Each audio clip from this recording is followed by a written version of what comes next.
Thanks for coming back this morning. I'm excited to see everybody. I know folks are going to be slowly making their way, and at least it's not a cold, snowy morning and sort of delaying folks even more, although we've set a kind of high precedent for that already apparently this year. And I'm sort of surprised that there haven't been more references to 40 inches of snow in the last day or two, but that's okay, that's maybe not a bad thing. So before we start into our first panel this morning, one of the things that I said yesterday is that I would take a look at the notes that you compiled and try to identify some of the kind of major themes and major questions that came out of your discussions during the afternoon session yesterday. So I want to do that and just reflect a little bit on those comments and those themes before I hand the microphone over to this first panel this morning. Not surprisingly, I suspect, there were what I would see as maybe three sort of overarching themes that came out of those. Probably the most common of them, you can imagine or probably guess, is about weather data and forecasting data. And I think really sort of orbited around two issues. One is the accuracy of the weather data that are available to you, and then second, the precision of that. And so does it give you the ability to look 3 to 6 months out with some confidence and know what you can anticipate for your operations? And then is it precise enough to be useful to you on your particular operations to those microclimates that folks talked a little bit about yesterday? The other two things I think are really interconnected with that. One of those has to do with sort of information and communications, and so what information is available, where does it come from, public, private sector, what agencies are involved, those kinds of questions. And then sort of related to that, what abilities or what tools are available to you to kind of filter that information, to get access to it? Is it pushed out to you by the organizations that develop it? Is it consolidated, or do you have to reach out and find it? And then that interconnects, I think, pretty closely with the third of the themes that I heard and saw in the notes, which is related to technology. So some of that has to do with, can you get it on your phone? And if you can get it on your phone, is there infrastructure available, right? Is the broadband service there? Can it get it to your phone if you've got the app on it? And there are other related technology issues as well, but I think a lot of what I heard sort of interconnects those three major themes. So as a little bit of an aside, I gotta say I love my job. One of the things I think that is true about most faculty is that we are sort of, especially those of us who do research, we are, I think, maybe innately curious people. So I love being able to come to these conferences, even though my research is in a different area, because I always learn something about, I learn a lot about what goes on in different areas of endeavor. In this particular case, though, part of what I'm trying to understand, and this is something I do with the Wheeler Center, is to really try to understand kind of what are the gaps, what are the major issues that are going on, and are there places where the Wheeler Center can make contributions? Can we move things along? And as much as probably what I was describing in those themes is really familiar to all of you, what's become kind of apparent to me is that I think there's an overarching concept that is maybe useful in thinking about how all of these pieces fit together. So within the realm of public policy, one of the areas that I do most of my teaching in, there's this idea that I particularly like and find really useful, which is known as a wicked problem, and which is just a great term to begin with. But wicked problems have certain kinds of characteristics that I think are present here. And among those are that wicked problems are highly complex issues. They are interconnected with lots of different elements, lots of different components. So at the very least, those issues that I was just identifying around the availability of weather information, technology issues, communications issues, certainly lots of other things apply there as well. So the number of organizations that are involved adds to the complexity. The number and the sort of variation of operations adds to that complexity. All of the sort of microclimate pieces that you were talking about yesterday, all of those things and many, many more add to the complexity of wicked problems. One of the other characteristics of wicked problems is that they're not really solvable in any sort of permanent way. They're things that you always have to remain engaged in. And obviously in the operations that you guys have, you already know that, right? You're always working on gaining more information, trying new techniques in order to ensure the viability and the success of your operations. The other piece, though, and this is the thing that I think that I want to sort of get on the table for you to think a little bit about today, is that the characteristics of wicked problems require multiple people to be engaged or multiple parties to be engaged in responding to them, right? Not solving the problems, but responding to those problems. And so the question for me as a political science and as a policy scholar is, what is the mechanism by which you get those parties sort of to the table and keep them engaged? How do you coordinate the activities between all of those who are going to be important in crafting responses to the kinds of challenges and problems that you face? Historically, we have used sort of two strategies, I think, to respond to wicked problems. One of those is to use a sort of hierarchical response, which is through, for example, USDA. So we'll craft policies at the federal level, we'll push that down. Maybe there's a system in which you can do that, something like the cooperative extension system or other kinds of mechanisms, but you sort of push that top down. The assumption being that partly for reasons of sort of economies of scale and economies of scope, and partly for mechanisms of coordination, that kind of top-down mechanism is an efficient way of going about solving problems. The other strategy that is often used in solving wicked problems or coordinating parties in wicked or participants within wicked problem settings is to use market mechanisms, right? Which is to say that we create different products and put those into the marketplace, and individual consumers have the opportunity to pick and choose the solutions that are most valuable to them. Now, both of those strategies continue to be important in a lot of different ways. Neither of them by themselves is going to be sufficient. At least the theory suggests that that's the case. What that means is that some other mechanism of coordination becomes important. And here's the point, I think, that sort of kicks off where I think our panels this morning start to go.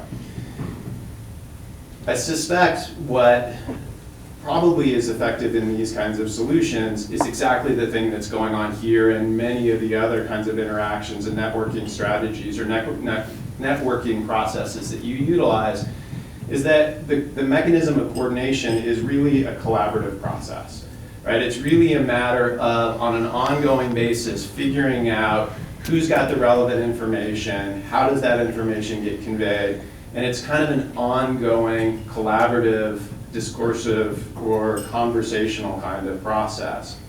What that means is that all of the mechanisms that we might have available for consolidating information and either pushing it to those who need it or creating opportunities for those of you who are out in the field to reach out and pull that information to you, all of the means of creating new products and distributing those, all of the means of gathering data or sharing that information is an ongoing process of communication and interaction to sort of figure out where does it reside, how do we make it available in the language that's useful to you or in the forms that are useful to you.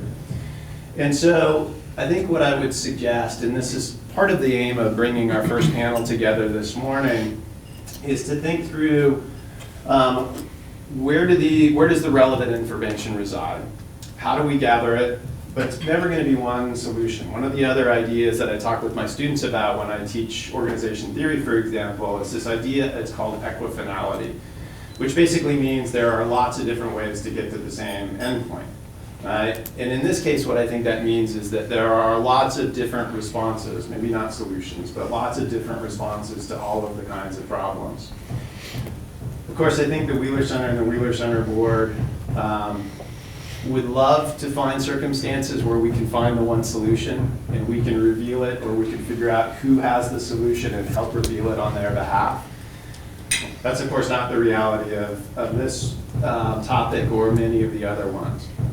So as I hand the microphone over to our first panel this morning, part of what we ask them to do is to share their experiences, to share the kinds of strategies that they're using as a part of their operations. And I suspect maybe some of the questions and some of the challenges that they're facing as well. But this is one of the mechanisms of coordination, of interaction that I think is valuable and that you're already interacting around and are already working with, and that I think is going to be core to how we might move forward, right? So I guess what I would do is sort of pose that as a bit of a question for you. If the solutions or if the strategies that are useful to you are neither purely top-down or market-based, what other kinds of coordination beyond today might be useful? So hopefully that helps maybe frame a little bit or sort of consolidate some of the comments that you hear in the next coming panels. But hopefully that's a way of continuing to kind of think a little bit about how do you move forward in a way that helps your operations be as robust and as resilient as possible. So with that, I am happy to turn the table over to our panel this morning. All of whom are producers. I'll let them say a little bit about their work and their background. I don't want to steal any of their fire. But please join me in welcoming our first panel this morning.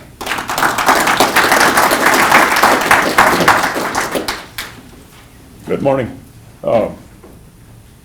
My name is Lyle Benjamin. I'm a farmer from Sunburst up near the Canadian line. Hey, and I raise wheat, barley, pulses, and some oil seeds. I've been up there for about 10 years. Our family homesteaded in 1911 near Devon. The family continues to be in that area. I've made connection with one of our panelists, was on track team with my cousin in Fort Bend. So the family has a long history in Montana. My particular family has an interesting set of circumstances in the sense that my dad and brothers are organic. I am the black sheep of the family, and I'm a conventional guy.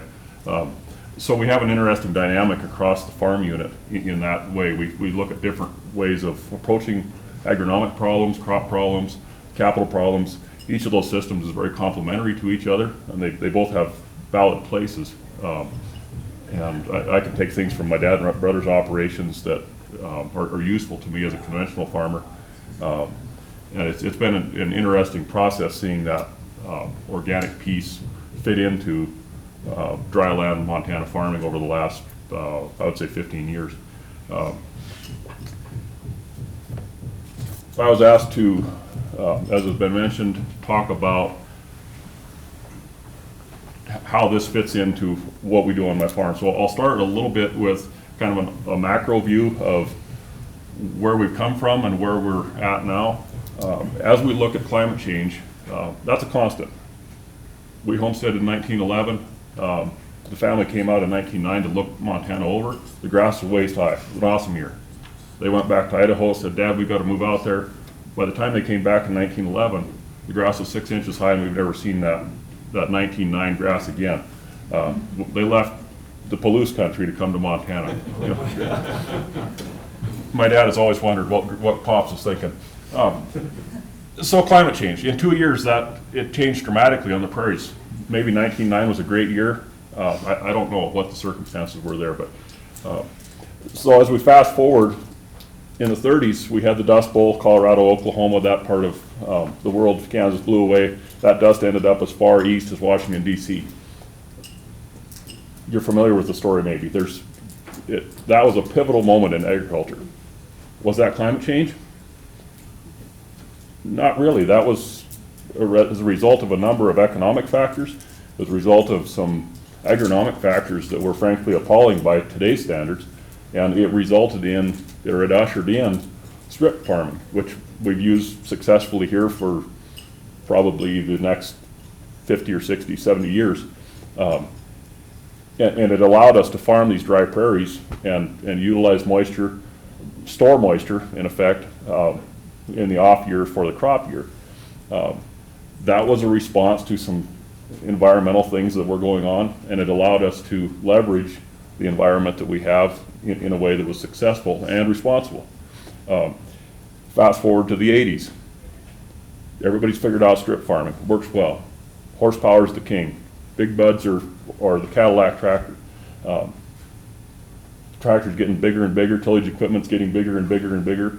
all of a sudden we see this huge shift from tillage to minimum till, or chem fallow as we call it commonly today. Huge shift. It happened in probably 10 years in the Highline. My dad started chem following in 1988. He was one of the early adopters up there in that country. We had some highly erodible ground, so erodible that we ended up spending weeks with a road grader pushing wind-blown dust berms from the edge of the field back into the field. Was that climate change? No, but it was farmers looking at a problem and figuring out how to work within the environmental and agronomic factors that we had to work with, leveraging those things and coming up with a solution that worked. So from the 80s till probably the turn of the century was that shift in tillage to minimum till. Dust stopped blowing. We haven't seen dust storms like we saw in that part of the century at all. 2001 was a historically dry year. The entire Golden Triangle burned up.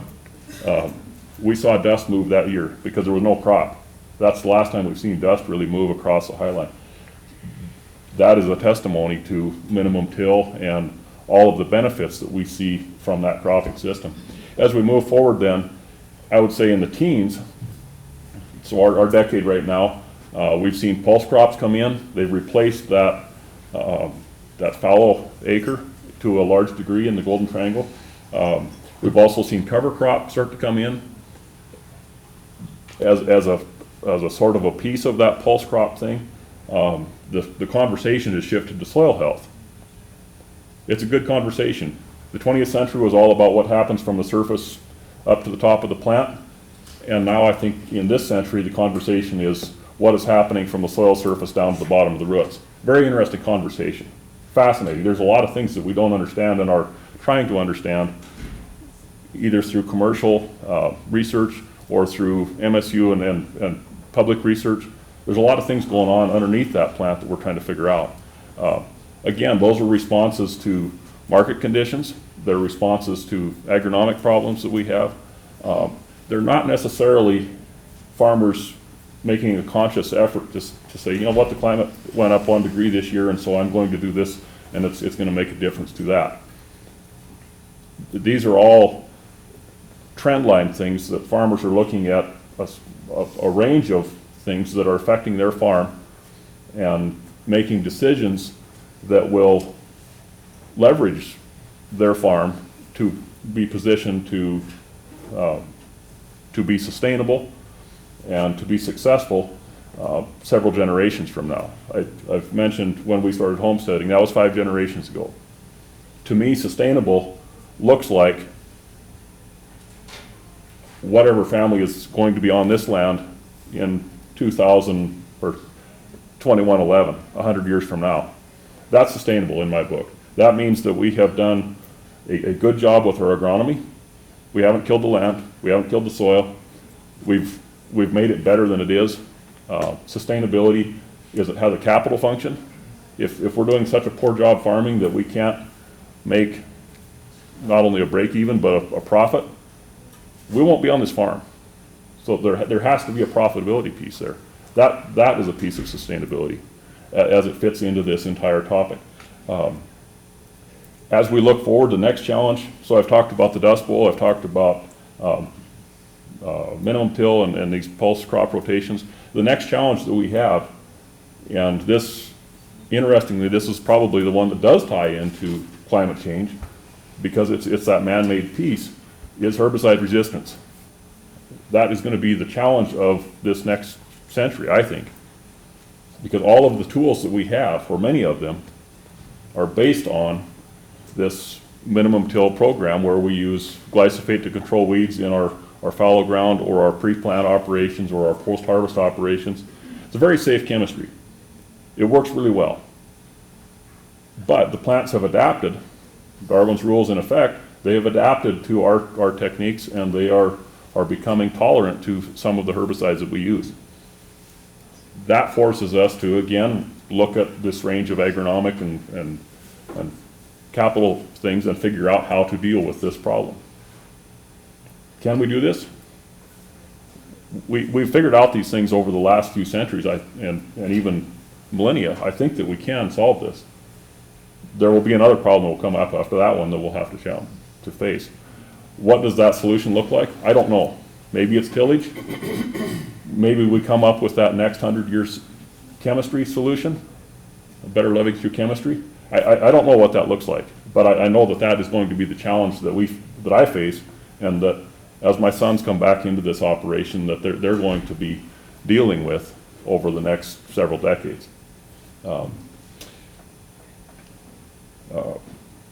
Some of the topic yesterday was about weather predictability. That has a piece, but as a farmer, I'm going to raise a crop every year. Is it going to be a good crop or a bad crop? Well, this year it wasn't such a good crop. We were historically dry. 14, 13, 12 were excellent crops. I had nothing to do with that. The rainfall was timely, the soil moisture was adequate, the temperatures were great. It falls within that seasonal, yearly, cyclical thing that we call weather in Montana. So if I look at a weather forecast and it says the next 6 months are going to be dry, that really doesn't affect what I'm going to do in micro, because I have to have a crop on that acre. If I don't have a crop on that acre, the ground's going to blow away. If it does rain and I didn't seed anything into that ground, I don't have a crop. There's a latency there. I have to plant in April to harvest in August. So no matter what the weather looks like it might do, I have to have a crop on that acre. Not only do I have to have a crop on that acre, I have to have a market for that crop. So if I look at the weather forecast and it says, you know what, it's going to be historically dry, turn on your Dust Bowl computers, this thing looks bad. I can say, you know what, lentils would be great. It doesn't use a lot of moisture in that top 6 inches. It's a great crop. But if lentils are only worth 10 cents a pound, it's really hard to justify seeding fence row to fence row with lentils that I can't make money on, even if it's dry.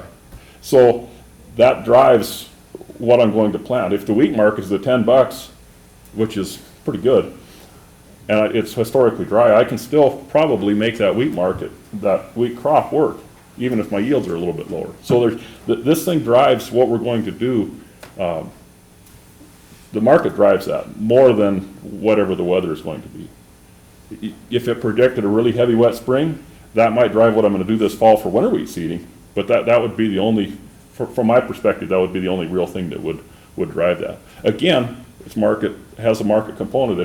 If it calls for a heavy wet spring, the winter wheat market's at $2, it makes it really hard to seed winter wheat into that market.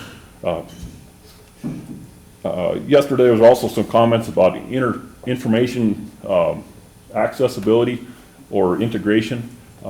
That's a piece that I think that is being addressed, it is being worked on a little bit. As you look at the USDA, just one federal entity, they've got 17 information silos. 17 different computer systems that all have separate information, often that's complementary, and often that has usability to other interests, but we can't cross out of those silos with that information. RMA has a silo, FSA has a silo. There's different places that we can't, at this time, can't get that information spread even within one agency. That's kind of a big deal.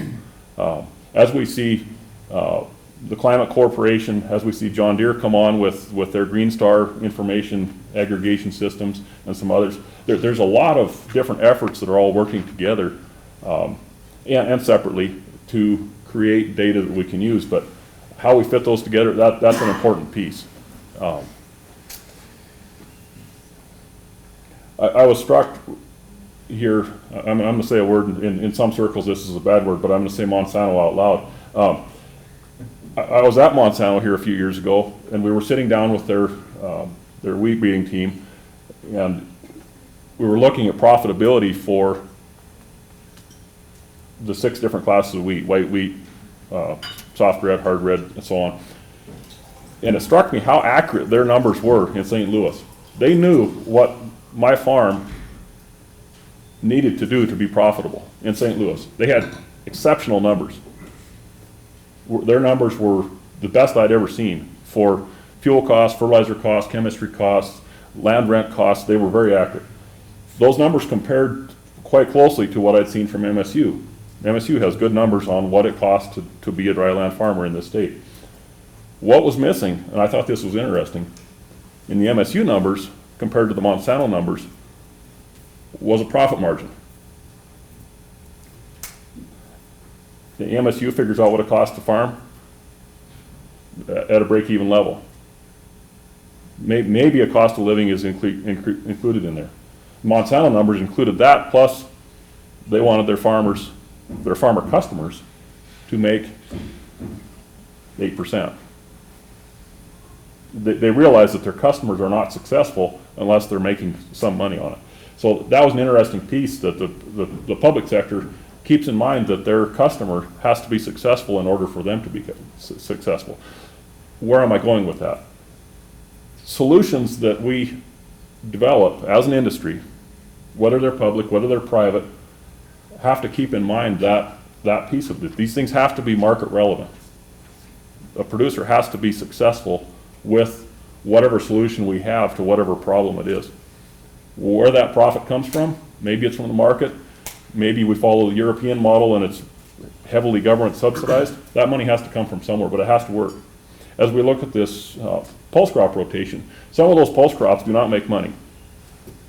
They just don't, especially in this market.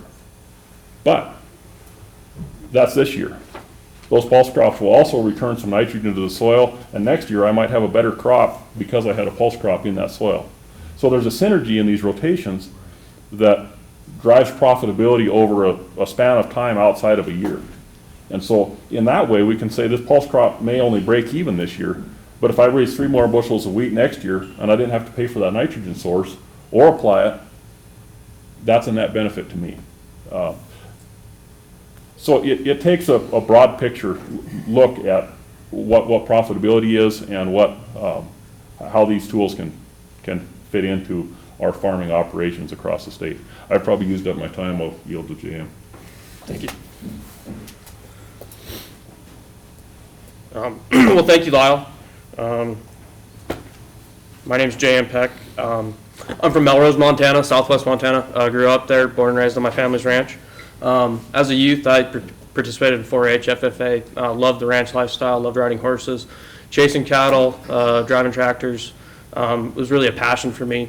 When I graduated high school, there wasn't an opportunity for me to come back to the family ranch. In fact, it wasn't even something that was on the table. So I headed off to Bozeman and attended Montana State University, where I graduated with a degree in engineering. And I spent about 6 years working in the energy industry throughout the state. When the opportunity presented itself several years later, it was kind of keyed off by illness in my family. I had the opportunity to come back to the family ranch, and I jumped at that opportunity. So there's, I guess I have a few slides I put together. There's a picture of my family and I at the last Bobcat game. Go Cats. Go Cats. Not sure which. So the family ranch, we call it Trapper Creek Ranch. We're west of Melrose in the East Pioneers. We're essentially a cow-calf operation. We're a commercial cow-calf operation. We run cattle. We have them all year. We calve our cows out in the spring. We raise the calves. We send them to grass, and then we wean them and then market them in the fall, about this time of year. Our ranch, where we're at now, was first homestead in the 1880s, and what we own today is a culmination of probably 10 to 12 different homesteads. Mining in our area was the industry, and that's what drew the farmers and ranchers to that valley and that creek, because the miners need to eat. So that's kind of the history of our ranch. It's rich in history, and I'll touch on that a little bit later. My grandfather purchased the ranch after World War II. After he came home, he ran a family feedlot in Illinois. I come from a long line of agriculturalists, going back as far as I can trace my lineage. The Pecks were farmers. My ancestors ended up in the area west of Chicago, Illinois, because their wagon broke down in the Fox River when they were heading west. And from there, they had a feedlot, and my grandfather kept that running. The family kept it running through the Depression, and then he came back to it after the war. He had a friend in the Army, or in the Navy, that was from Montana, so he got up to Montana and loved it and wanted to expand his cattle operation. So that's how we got to Melrose. So we're kind of, I guess, a sustainable operation in the fact, from a cattle perspective, that we produce enough hay in the summer months to feed our cattle all winter. As you can see in that picture, our ground's kind of a mixture of irrigated ground, where you can see the big center pivot, but most of our ground is the sagebrush country, native grass country. We run deeded acres, and then we spend about 3 months in the summer between state lands, BLM, and Forest Service leases. So that's a little background, I guess, on my operation and what we do. So I guess I kind of keyed this up. I kind of reorganized it yesterday after our conversations yesterday. So I guess one of the questions we talked about yesterday is how has climate variability, climate change affected us, affected me? If my grandfather was still alive, or my grandfather would say when he was alive that Mother Nature is our boss. We kind of live and die by what we're given on the weather in the cattle industry, and some of the things Lyle alluded to. We're always going to have calves, but we can the weather can affect us immensely, and affect our profit margin and make some years really difficult for us. My grandfather also gave me another great piece of advice. He said, don't watch the weather every day. He's like, because you'll go crazy trying to, wonder what the weather is going to be tomorrow, and you just have to wake up in the morning and deal with it. And I thought that was always something that stuck with me.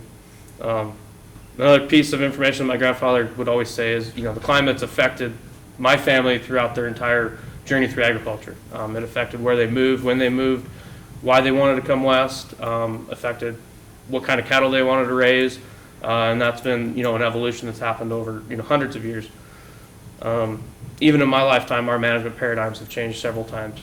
Adapting to, market conditions, but also the climate conditions. I would say the top two things that compete for how we manage or how we're trying to look at our management plan, tomorrow, next week, and next year is probably market conditions is number one, and competing, maybe always changing spots is climate and what the weather's doing. And 3, 4, and 5, I don't even know what they are. So some events that happened to me in my lifetime that I guess influence where I'm at and what some of the things I think about when I'm trying to manage and look at the future and talk about sustainability. And I guess I agree with Lyle that sustainability to me is, will I be here in 30 years doing this? Will I be able to, if my son wants to come back to the ranch, will it still be here for him to do? And that takes, we have to have financial sustainability because we have to make a little bit of money. We have to have that cost of living. We also have to always be improving our environment, because if we're not improving and giving back to our land, then it's not going to be there to support us. So when I was growing up, the drought, I think some people talked about it yesterday, from 99 to 2006, was incredibly difficult for our area. We used to be in a grazing association that had 7 neighbors. We lost 5 of those neighbors after 2006. And I wouldn't say that the drought was the number one reason they left, but it was a huge contributor. Those 6 years of reduced hay crops, reduced grazing opportunities, being forced off public lands because there just wasn't grass, and forced off our deeded land too because we didn't get any rainfall, and so we didn't have the grass for our cattle. We live in an area of really low rainfall, so we depend on that winter snowpack to irrigate and to provide most of our moisture. And then I think it was the first year that I lived back in Southwest Montana was 2014, and that was one of the most difficult winters I remember, although I would 5 years later find out that 2019 was one of the worst winters ever. I remember going around to the local ranchers down for coffee in the morning, and I would complain about the weather, and they would say, "Oh, you don't remember the winter of '87 or the winter of '72, and those were the worst winters we ever had." And this year, those same people, they said, "I think this year is the worst winter we've ever had." So that had a huge effect on us, and it is affecting us today. And I'm still dealing with some of those effects of just the huge sub-zero conditions we had. The picture there, that was taken on March 5th, and it was 38 below zero on March 5th. So that was a huge record for us, and that weather pattern persisted for several weeks after that in our area. And just not something, I think, it's Montana, we're tough, we're ranchers, we know the cold, but cold that late in March was really, or that late into the, coming almost to spring was very difficult for us.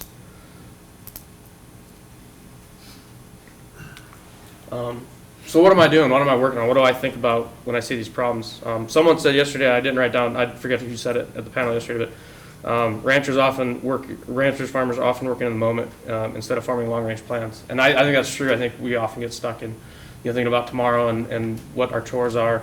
And sometimes change comes hard for people. I know in our industry, and I know at least my neighbors and my family, sometimes change comes hard.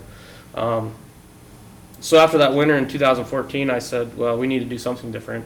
This is not sustainable. This is really hard work.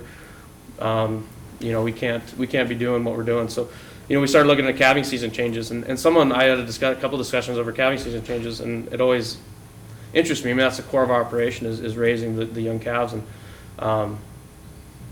one thing that's always amazed me over time, if you go back and talk to my grandfather or people who were there 100 years ago, they would say, well, we always calved late in the spring. We didn't have enough time to be dealing with working in a barn and dealing with the weather. It took us all day to do our other chores, but as you see the evolution of agriculture and tractors and some of these technologies that came about after the war, they were able to move that calving date back to make a heavier calf and try and improve their profit margin. And we're kind of almost looking at that now and saying, well, that might have worked then, and we're actually going back to managing more like they did 100 years ago, where we're trying to find easier ways to do things. And one of the easier ways I found is we calve in the spring, and we try to avoid some of this bad weather. I said facilities too. A lot of guys built big barns, and in our area we have people who built big heated barns, but that's a huge capital investment and a huge maintenance cost too. Something else I've learned is you have to take advantage of the opportunities that are presented by the weather too, and that kind of comes to that climate predictability. And we talked about being able to know what the weather's going to do months out, but like this year we got a lot of early rain, so we went out to pasture early. We can't do that every year, so every year is a little bit different, and we have to be able to. It's nice to be able to predict that, but we just also have to be able to adapt to changes. And just because something worked last year doesn't mean it's going to work this year. It doesn't mean it's going to work next year, and maybe it won't work again for another 10 years. But just being able to look at those different scenarios and be prepared. And I said, as a bullet point, never forget where we've been. And I keyed that from yesterday when someone said, during the wet years we forget the dry years, and during the dry years we forget the wet years. So I think it's important to remember where we've been, be able to look at the past, and use that to influence our future decisions. So those are some of my problems. So what have we been doing? Like I said, we depend on snowfall to irrigate for our cattle, and make hay for our cattle, and also for rangelands. So water use efficiency is huge in my country. We have a tributary to the Big Old River, which has a ton of recreation pressure, conservation pressure, and then agricultural pressure. So it's kind of a balancing act with all those different parties, and kind of managing conflicting priorities of where the water goes.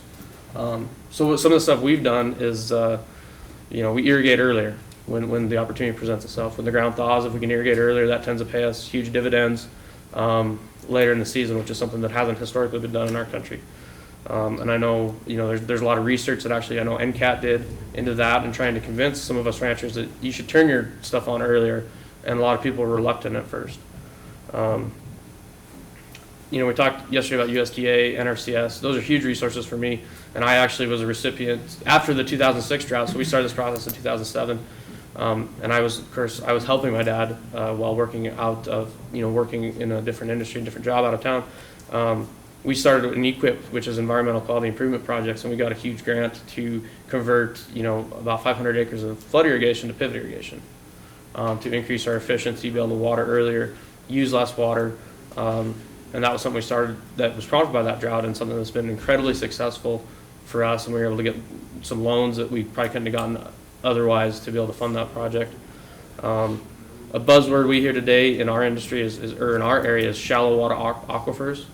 So that's like building dams, utilizing beaver dams, utilizing actually in some cases flood irrigation to store water in the soil for later cool water in our streams.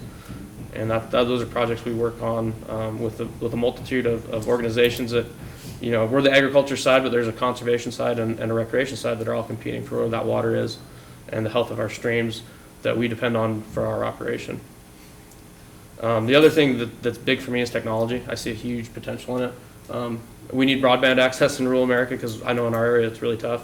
But big data has huge potential for ag, and be able to analyze data in real time, have it on the phone, weather monitoring, cattle monitoring through GPS. I mean, there's some really cool stuff out there that I want to explore more as we get more access to that. And then irrigation. This is the first year I had pivots controlled on my phone, so that's really cool data to see in real time. So there's a lot of cool things happening in our industry, and it's how we tie that all back into. We know the climate's changing.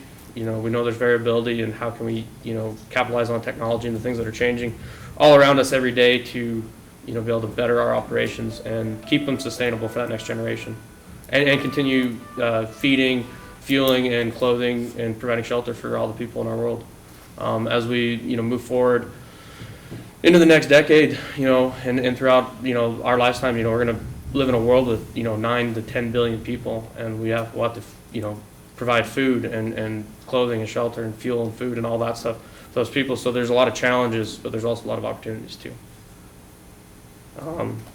I think I kind of summarized everything I talked about in that slide. So some of the resources I'm using: multi-use collaboration, which we touched on, new ideas, research done by our land-grant universities, MSU, NGOs, trade groups. Improve that collaboration, get it together, and then I talked about equip already. So with that, I'll turn it over. Thank you. Good job, Dan. So my name's Zachary. I'm fifth generation Montana rancher. My dad, Bill Jones, is there at the table involved in the Wheeler Center. And grew up south of Harleton on our ranch. Went to college here in Bozeman. And after college, went to the ranch and managed it day to day for 12 years, where my wife and I started a family. As I was there, I got more involved in holistic management and training in holistic management. My dad was involved with Alan Savory in the early 1980s, starting his first organization to spread the practice of holistic management. I remember back in college, I actually majored in health enhancement education, so I was going to be a PE teacher. And I became pretty disillusioned with, I knew I didn't want to become a teacher after a couple years. I didn't really know what I was going to do, but I really reveled in university in the concept of the universal man. And the universal man going all the way back to the true concept of university, which is to increase your mind and your social skills and your body, back to the Roman days. And so if you think of the universal man and becoming a generalist, I think that's one trend that is extremely important for everybody in this world, but I'll focus it on ranchers and farmers here. I think ranchers and farmers have an excellent opportunity to be a generalist. There is a risk of being a jack of all trades and a master of none, but the slow pursuit of generalism is incredibly valuable as we approach and try to manage the complexity in this world. When I was at the ranch, I started doing the work every day. I started to get involved in consulting with other ranches, hosting events at my family's ranch, demonstrating and sharing, collaborating with what we were doing. And when I started going out and consulting, I got involved in a group to co-found the Savory Institute, which is currently going today, and then simultaneously a ranch investment and management company that was to deploy capital into ranches that were holistically managed. The last 10 years, I really appreciated the comment, the equifinality. That's a good word. I've never heard that word before, but that's what happens when you're in college. You learn words that people either make up and start using or are established. So equifinality is like you jump in the river, wherever you jump in, you're going to start flowing, and we're all going to get, to the end somehow, or to the conclusion. The last 10 years, I have been balancing being involved still in my family's ranch and overseeing that operation. A local grass-fed beef company in Bozeman, Yellowstone Grass-Fed Beef. But then I've been involved globally really in catalyzing and leading the investment of over $200 million in land, ranch and farm investments in other companies. And this is all based from high net worth individuals that have a deep passion to invest their capital to help make a difference. They're investing that capital to work on three buckets, you could say. One's foundation, or the foundational work, which is ranches and farms. Could be vendors that are supplying technical support or services to farms. The foundation is where people are really working, in touch with the soil. Then you have the market. So the companies that are selling these products, General Mills, Yellowstone Grass-Fed Beef, Teton Waters Ranch, markets that can combine with the regenerative work that's happening on the ground. And then you get to the systems level, which would be in respect like these type of conferences, the Wheeler Center, Montana State, their new ranch manager bachelor program, Nature Conservancy, Stock Growers Associations, Grain Growers Associations, but then going out even further to the National Resources Defenses Council and other conservation and advocacy groups that are everywhere. So that would be the systems level. And working on those three things can quickly dilute a person into trying to keep the focus on that generalism and what you can focus on and make a difference with.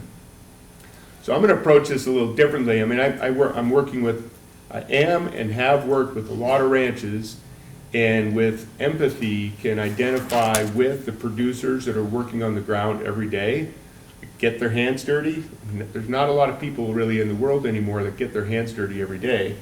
And I was pretty insecure for several years how, you lose the strength in your hands and you don't have as many calluses anymore, and you don't have the oil stains in your hands or manure stains in your hands that you grew up seeing when you were a generational rancher. But I've tried to embrace that by when you lose your calluses, you can gain some calluses internally and in your mind about what you're seeing out there in the world. So I want to approach this a little bit with all due respect, and I know what we can do on the ground as producers to work with climate change, but also biodiversity loss. So the loss of biodiversity in the world right now is unprecedented and is being measured a little more quantitatively than climate change. The lead for sustainability at General Mills, who I know and I was just with yesterday at another conference, she gave a presentation. This is General Mills.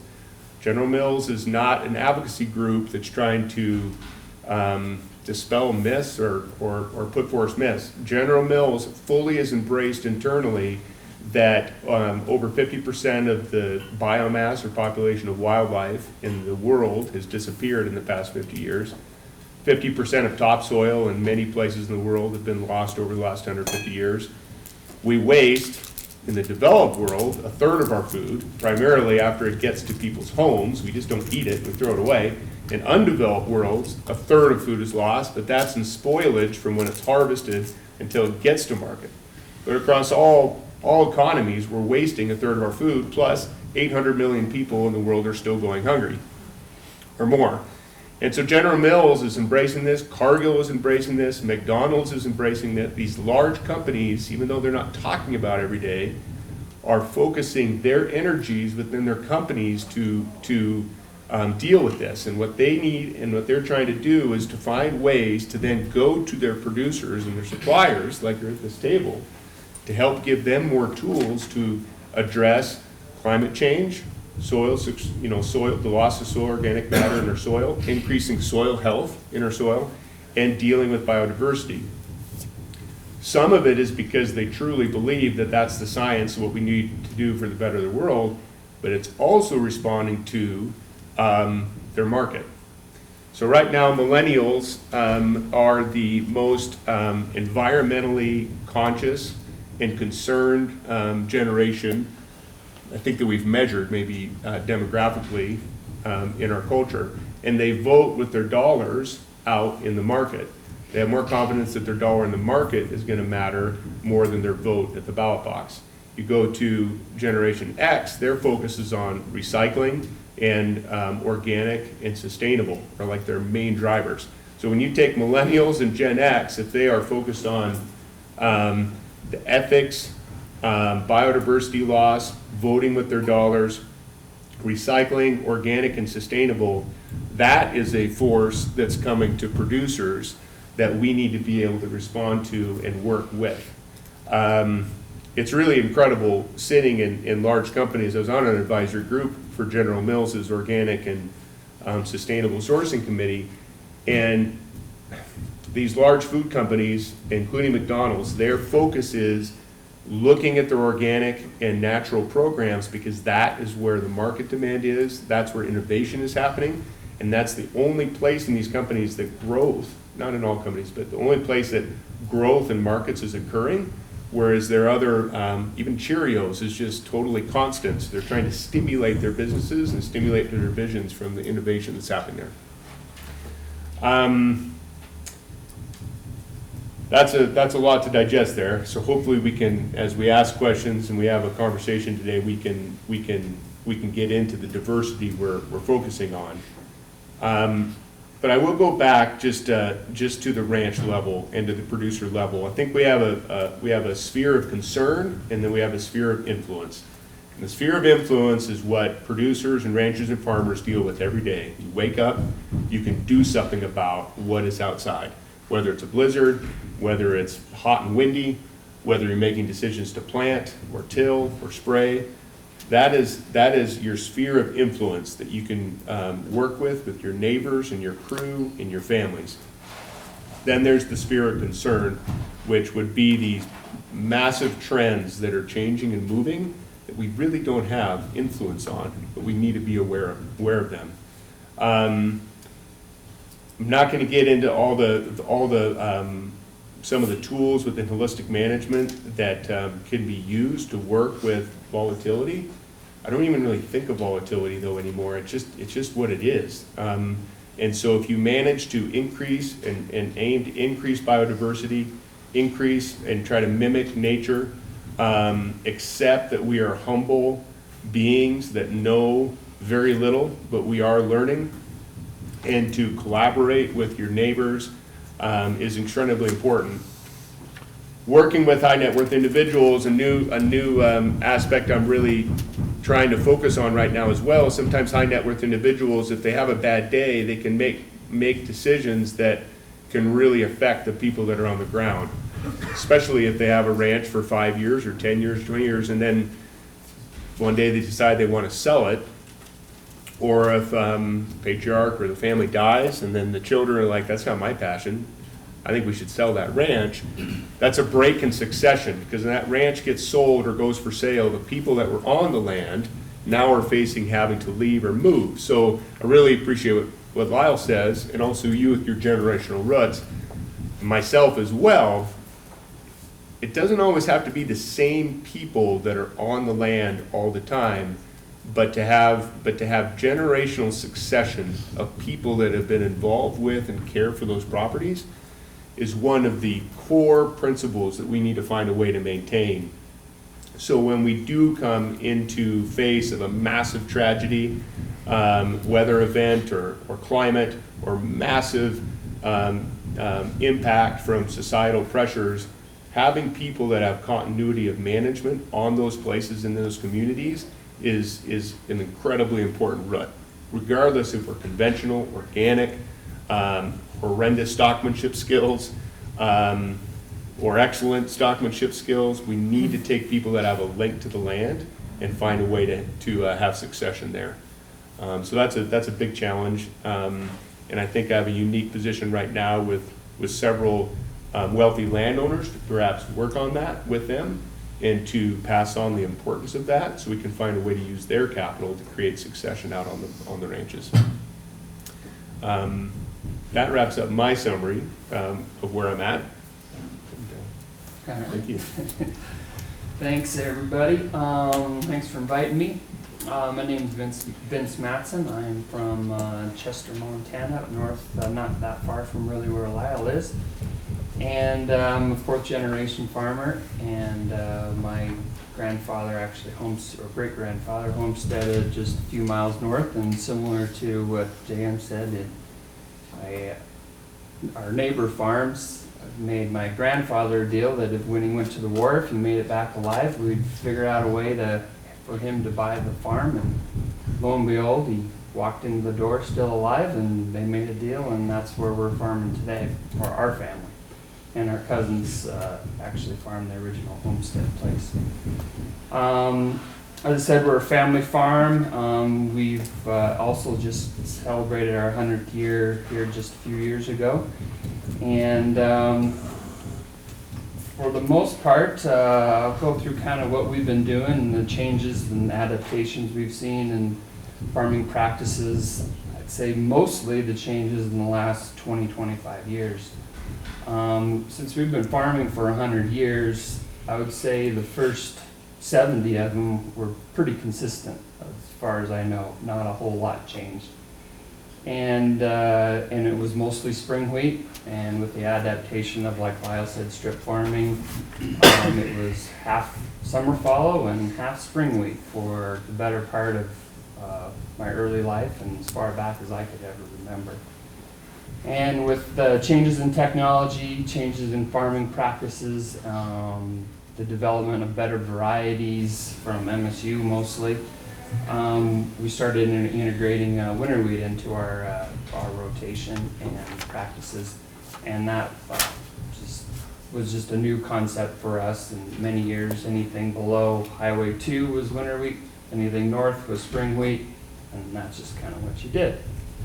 So we started growing winter wheat, I'd say in the late 80s, early 90s, and with the integration of no-till also helped that along. And we started seeing changes in our soil, and it took many, many years in our dry climate to see these changes. And we were one of the early adopters of ChemFallow, like Lyle said, and everyone thought we were mad scientists, and just crazy out there. But also to give Monsanto a little, say, a step up, they were the ones that helped us get through the tough times of early no-till adoption. It was borderline to partially unprofitable to do that in the early years. They pretty well guaranteed that if we had to do it more than 3 times on the ChemFallow, spray it more than 3 times, they would give us some chemical or some money to get us through that year and get us to the next year. They wanted this system to work for obvious reasons, but they really, and a lot of the farmers in our area believed there was serious health benefits, serious erosion benefits, and environmental benefits to this new practice of farming. And so we adopted it, and like Lyle said, in the early 2000s, we experienced in our area close to 10-year drought. And the people that had not adopted the no-till system in that time were quick adopters after that time period. There were very many similarities of the 30s Dust Bowl in our area in the 04, 05, 06 range in the, I would say, North Liberty County area. There were complete fence rows buried under dirt. There were sides of cars sandblasted if you left them there for too long. There were days that you couldn't see 2 telephone poles down the road. It was dirt flow, and for people that had not adapted these new systems yet. And partially it was because we hadn't grown a crop in 8 years too. I mean, there was just nothing there to hold the dirt. And once things finally started raining again, and everyone pretty well started adapting the no-till systems in our area. And now, in the last 5 years, we've now gone to we've taken that no-till system, I guess, to the next level, and tried to see where that can take us. We've kind of hit from our soil samples and what we've done, we take a very hard look at organic matter. That is the real only measurement tool that we can find in our dry area where we can store water. And the higher that number, the better off we are. And so every practice that we do our end goal is to increase our organic matter and store more water, because we know these drought years are coming. They're not a rarity. They're just a matter of fact that it's not going to rain someday. I mean, we just know that. Drought is no stranger in our area. So anyway, we've introduced different, now instead of planting only half our acres, we're planting on our farm, nearly 90% of all our land. And which has been a change in practice. It's a lot more work. We're seeding a lot more acres. We're managing more acres. We're harvesting more acres. And It's an increase in labor, it's an increase in time, it's an increase in budgets. We're spending more money. And this is on a broad scale, and it just requires more stuff, more people, more capital. And we're only about 5 years into this system, and we're trying to still see the effects. But our end goal is still get this organic matter up and see how it is. And it wasn't all just for the soil health. I mean, with the introduction of the pulse markets, you know, there was other opportunities to grab some markets, spread our risk out over some different markets. And then, like you said, you brought up the biodiversity. There was a lot of conferences we'd go to. We'd been wheat on wheat on wheat on wheat for 100 years, you know, and introducing these lentils and chickpeas and mustards and flax and different things in there to maybe break up the cycle and disease, and we're seeing some of those benefits now. What else? But like I said, we just came out of it was dry in our area, like Lyle said, and so we came out of probably about the worst crop we've had in about 12 plus years. And so we're scratching our head a little bit to see if this system's all going to work, but we're still staying the course. We believe in what we're doing. Like I said, drought is no stranger in our area, so we're taking this up as just one of those years, and we're heading forward to it. Just some of my thoughts on the climate change, and I guess can add on or ask questions later. Like most of us have said already, climate change, it's just changing. It always changes. It isn't the same 100 years ago as it is now, and we've always been farmers to adapt to that. But I caution anyone to get caught up in the hype and the radical outside interference of what's going on in the now. I remember growing up hearing on the news that acid rain was going to kill everybody, and then it was, you get to the 80s and the next ice age is coming. It's going to be the snowpocalypse is coming, and now it's global warming, and the oceans are rising, and a lot of those people are still buying multi-million-dollar mansions on the beach, so I'm sure that they're not all that worried about it. I'm not saying it doesn't matter. We do our part to be good stewards of the land. There's nothing we do to degrade our highest asset, which is our land. And everything we do is to sustain that for the next generation or the next owner or whatever we do. That is what we make our living off of. And so we do everything in our power to be sustainable, to have best environmental practices that we can, and to go forward.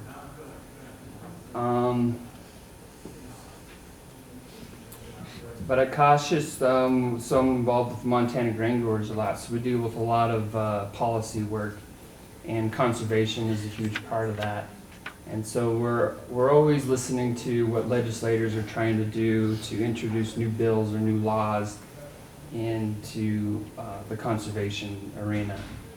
And you always have to scratch your head and wonder what their end goal is.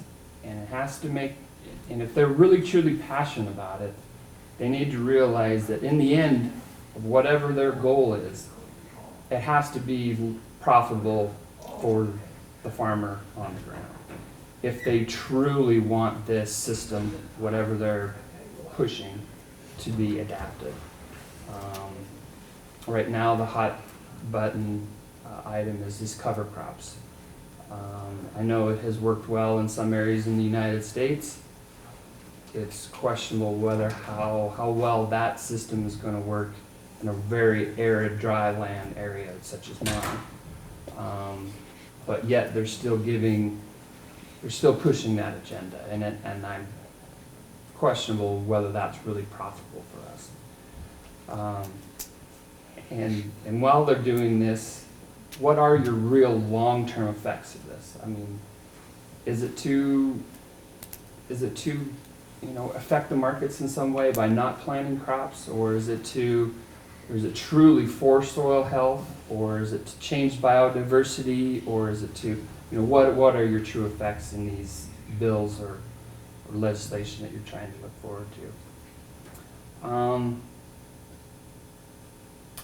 Anyway, it has to be profitable for us if we truly want that system to be a long-term changing effect, such as no-till that was in our area back 25 years ago.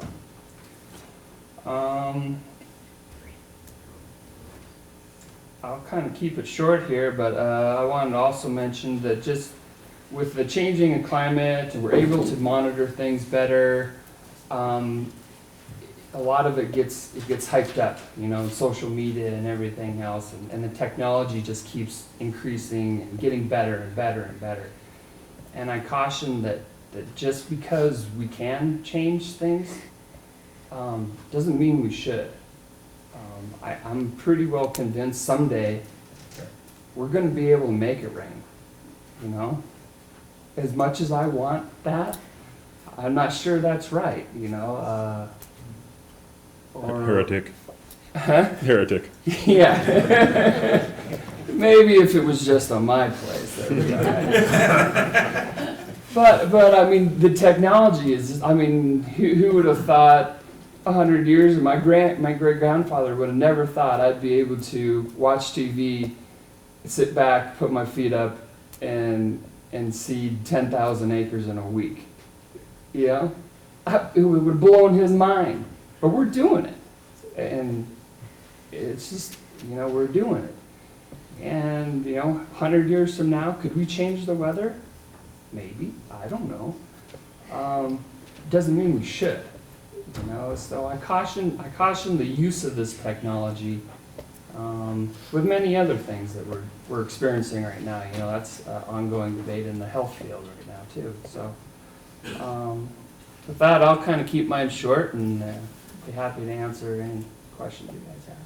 So we have a little bit of time for questions. I'm going to take a very quick technology break here to switch some batteries out on the microphone before we start doing Q&A, just to make sure that we capture all of this. So we'll take...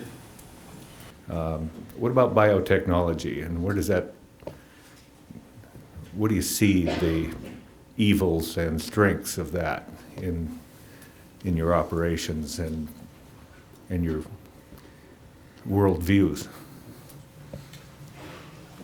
As the conventional / organic guy here, I'm a huge proponent of biotechnology. It has an exceptional fit for what we do.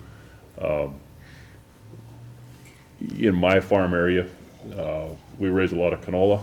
That's a GM crop. The GM piece of that it's been engineered to provide herbicide resistance, is what made that crop successful in our area. It gives us a weed control component that we would not otherwise have. We wouldn't be able to raise that crop without that component in a successful way. That's a huge benefit. We've seen other things. We raised a canola variety this year that has a GM component. It's not herbicide tolerant, unfortunately, but it has a high omega-3 GM component that's been pulled out of an algae genome. Interesting crop. There was a premium associated with that particular gene insertion. It made that crop in this economy profitable to raise.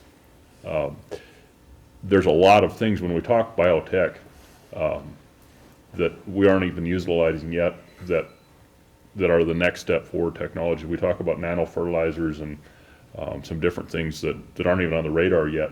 Those are huge benefits, I think. Should we look at the safety of these products? Absolutely. As we look back 100 years in our farm communities, how things came into the U.S., Russian thistle came in with some Ukrainian resident immigrants. If we would have had aphis back then, that wouldn't have happened. We fight that particular weed to this day, and it's an expensive weed, it's hard to control, because we didn't have good controls 100 years ago, back then. So we need good, thoughtful public policy controls for the things that we do. They need to have input from the producers, they need to have sound science behind them, but we need these biotech tools, and we need them implemented in a very positive way. For the most part, they are very safe.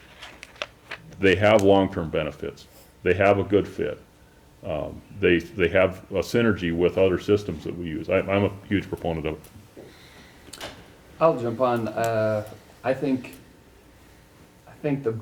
I am also a huge proponent of them, and unfortunately, wheat has been horribly left behind in this arena. And whether you are on or off the wagon for GM crops, there has been some unfortunate large opportunities missed because there has been no GM wheat. There's been some problems that we could have solved, and I think created new markets and done different things for different people in the wheat arena that did not take place because of the lack of ability to produce GM wheat, I guess. On the other side, the pulse side, we're finding just because it's a new crop coming in and they're working on the new varieties and new genetics and as we speak, but I don't have 20 years for pulses to get where wheat is now. I need something better than the standard, 1 year at a time approach to these pulse crops to catch up to the advancements where wheat or even corn is. To make this, I think, completely work in a system in my environment, I need it to happen faster. And I think gene editing or whatever you want to use to get there is going to be the answer. And it's mostly about time. It's it took a long time for us to be able to grow wheat north of Highway 2. I would like to see this system and the pulses work before my grandkids, happen. That's the approach I'm taking to it. That work for you? Great.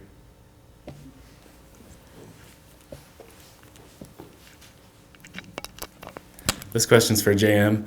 When you say cattle monitoring as it relates to technology, I'm just curious what that means to you and how you see that benefiting, or how you would utilize that on your operation and how you see it benefiting your operation. Yeah, absolutely. That's a great question. I mean, technology is it's moving so fast, and we see it, all around us. The phones we carry, everything.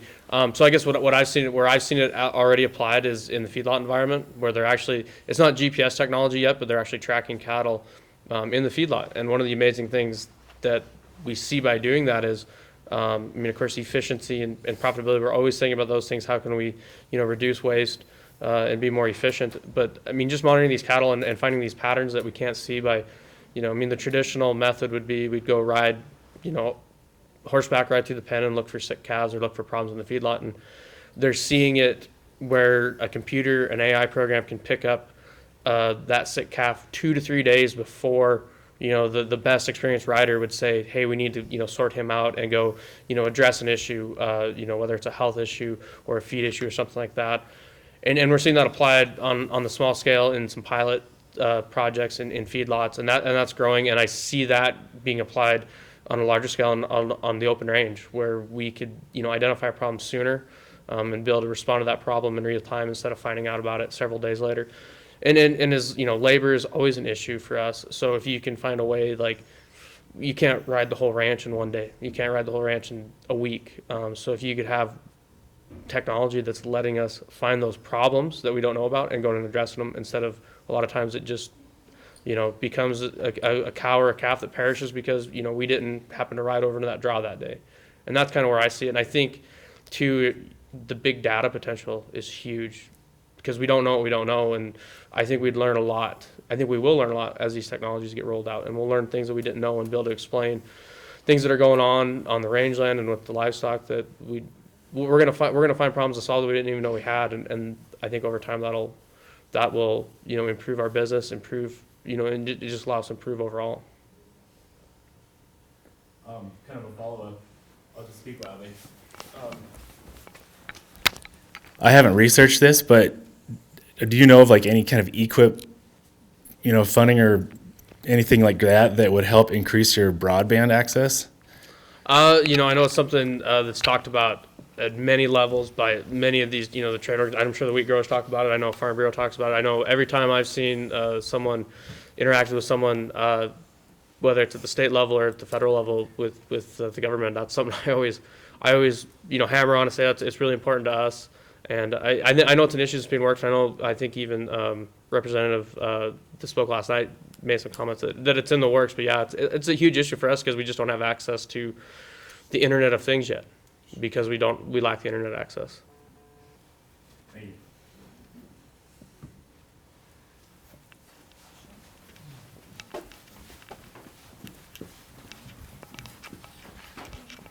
Make you run here.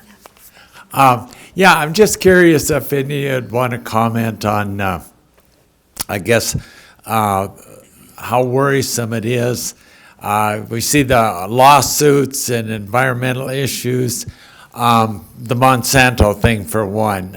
Seems like if you're a big business, you're fair game for lawsuits to the point where they'd even run them out of business.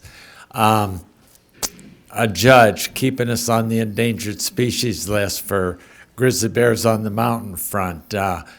We got the sage grouse in eastern Montana, and I know during one of our discussions during the legislative session, we had we were talking sage grouse at the time, and we were threatened, you guys keep it up, and we were just looking for solutions to keep them off the list.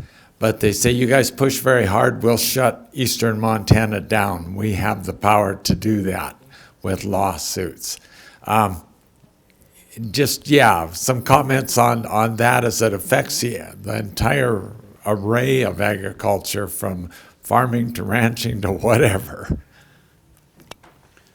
Yeah, maybe I'll take that. I think that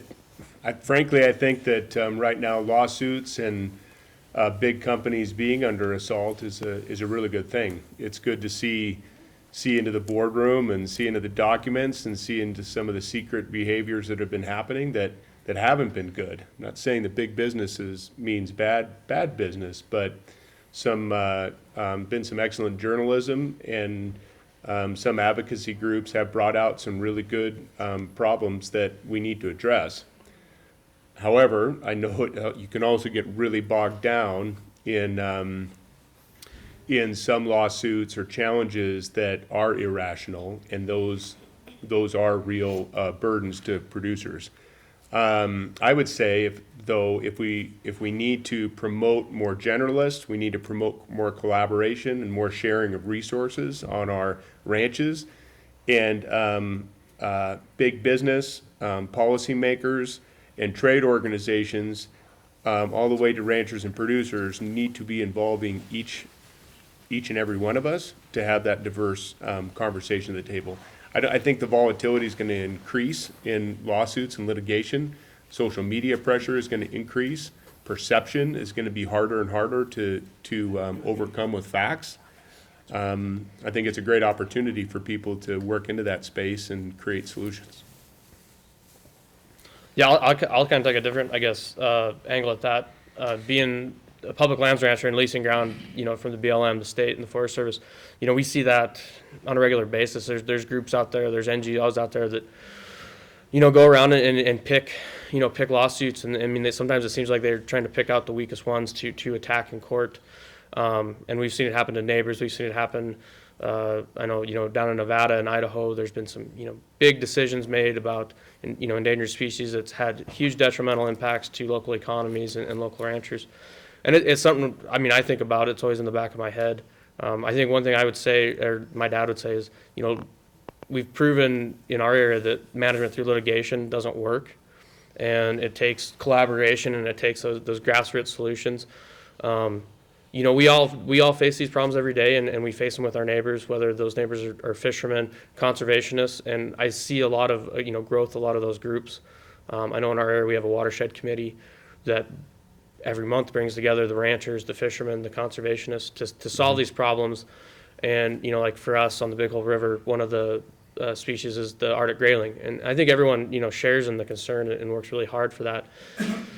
And we see the problems at a local level, but sometimes I get frustrated because it doesn't seem like these groups, these people who are pushing these lawsuits that you're alluding to, see or even care what's happening on the local level. They have some ultimate end goal, and they're going to push that agenda regardless of what we're doing. So I think what I gain out of it, or what I see as the opportunity, is we have to collaborate. We have to be better collaborators. We have to be better communicators. We have to reach out, across the aisle. We have to work with groups that maybe we wouldn't normally work with, and try and make friends with people who maybe aren't necessarily historically been our friends, and trying to work for solutions. And we also have to get better at what we're doing, and be better stewards and better documenters, and make sure that we're communicating the good things that we're doing, so that when these things come, and these people and the social media pressure that Zach talked about, we can say, well, yeah, that's true, but come out and see what we're doing. We're working on that every day. So there's a lot of challenges, but there's also a lot of opportunities too. The lawsuit thing frightens me to death. The loss of being able to use glyphosate on our farm would, I don't know how we could continue, to be quite honest with you. Be careful what they wish for. I mean, if they take glyphosate away, we will have to go buy a plow and start plowing up every single acre again. Is that what you want? Is that what they want? Now we're releasing carbon back and CO2 back into the atmosphere, which is exactly what they don't want. But they don't seem to understand the ramifications of this stuff. We worked with glyphosate and have for 50 years. It's probably one of the safest tools that we use on our farm. Are there downsides? There's downsides to everything. There's downsides to oil that we put in our tractor. We don't throw that on the ground either. It's just, there's reasons you have to go get these licenses to buy these chemicals and do these things. There's rules and things you're supposed to follow, and it's safe. But I caution what they really, really want, because I'm pretty sure we don't want to plow up every single acre again. That's not what we want to do. But that's what's going to happen if this continues like it is. But we fight that stuff on even different policy levels. The Heritage Foundation and crop insurance, they're continually battling to take our #1 risk management tool away. If we don't have crop insurance, I'm out of business. If I don't have glyphosate, I'm probably done farming. There's multiple things that we fight on that level, and that's why being involved in these organizations is so critical. To just hopefully suppress them before they get a little too out of hand. I hate to interrupt the conversation and discussion. I'm glad to see so much energy around some of these questions. But just for the sake of time, and to make sure we continue to move along and don't cut our next panel short, please join me in thanking our panelists.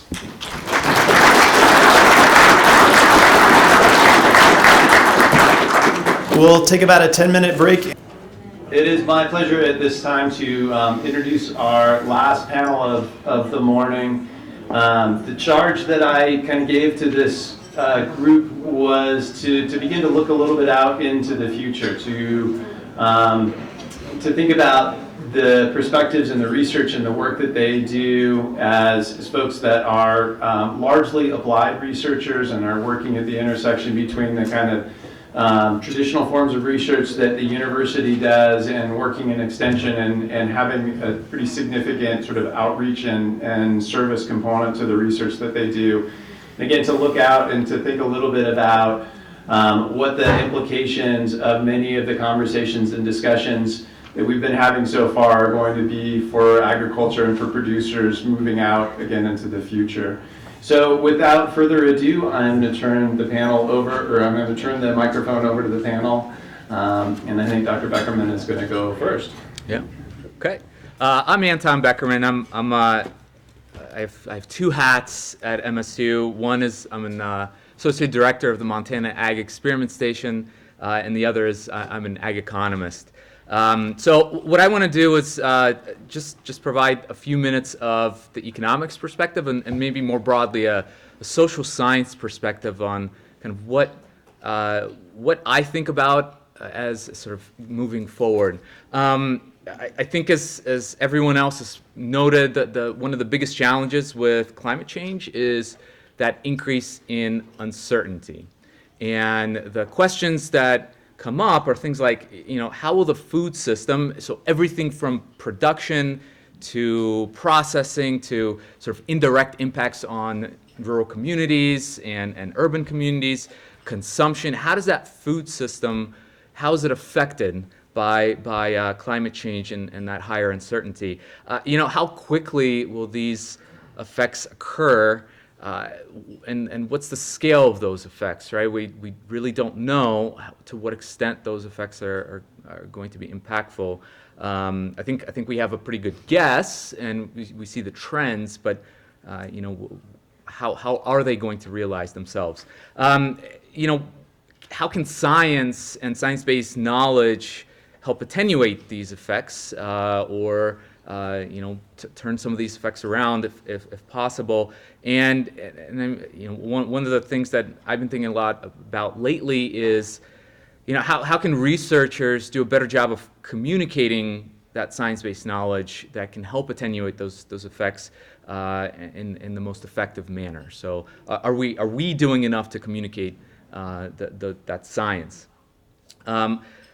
When I think about the question of how does this uncertainty that's related to climate change affect agricultural producers, there's certainly sort of the bread and butter market uncertainty and price uncertainty, right? The price of commodities, especially, is determined not only by local conditions but by global conditions, and so as climate change affects production and management, certainty and ability to make more certain decisions and less risky decisions, that's going to affect both the production and consumption of those decisions. And because agriculture and commodity agriculture especially is such a global industry, the impacts of climate change can have very different effects on different regions of the world. And so how is that going to play out in the marketplace, right? How is it going to change some regions to be more risky or more productive, some to be less, and also the consumption patterns as well on the consumers' side of things.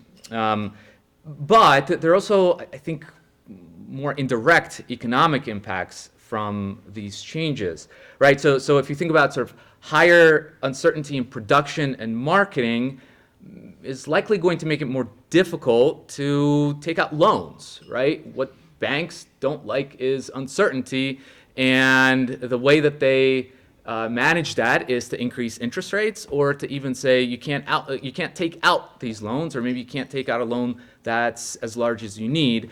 So for beginning farmers who rely on some of those loans, and even for farmers as they continue on ranches, as they continue their operation, that certainty in the ability to have credit is really important, and banks think about uncertainty a lot. And so how's this uncertainty going to impact that aspect? What about some of the federal policies and federal programs for the farming sector? How's that going to be impacted? So crop insurance, right? There's been a number of research papers that has indicated that as we increase the uncertainty in food production and food consumption, that is going to likely affect the cost to either farmers or taxpayers, given that many of those farm programs are are to some extent subsidized by public funds. And so, how should we think about the trade-offs of continuing to develop those farm programs to help producers who are facing higher uncertainty, but also thinking about the total social cost of those programs, and also thinking about sort of the reallocation of time and monetary resources to deal with more unexpected events. So how do we think about the time allocation toward human capital investment? Should we think about developing more educational programs or redeveloping how we provide educational programs so that human capital accumulation becomes more effective? What about investment in new technology? Should we be putting in more resources in new technology investment, or should we be, again, thinking about how do we build and leverage the technology that has been developed and make the adoption process more quick?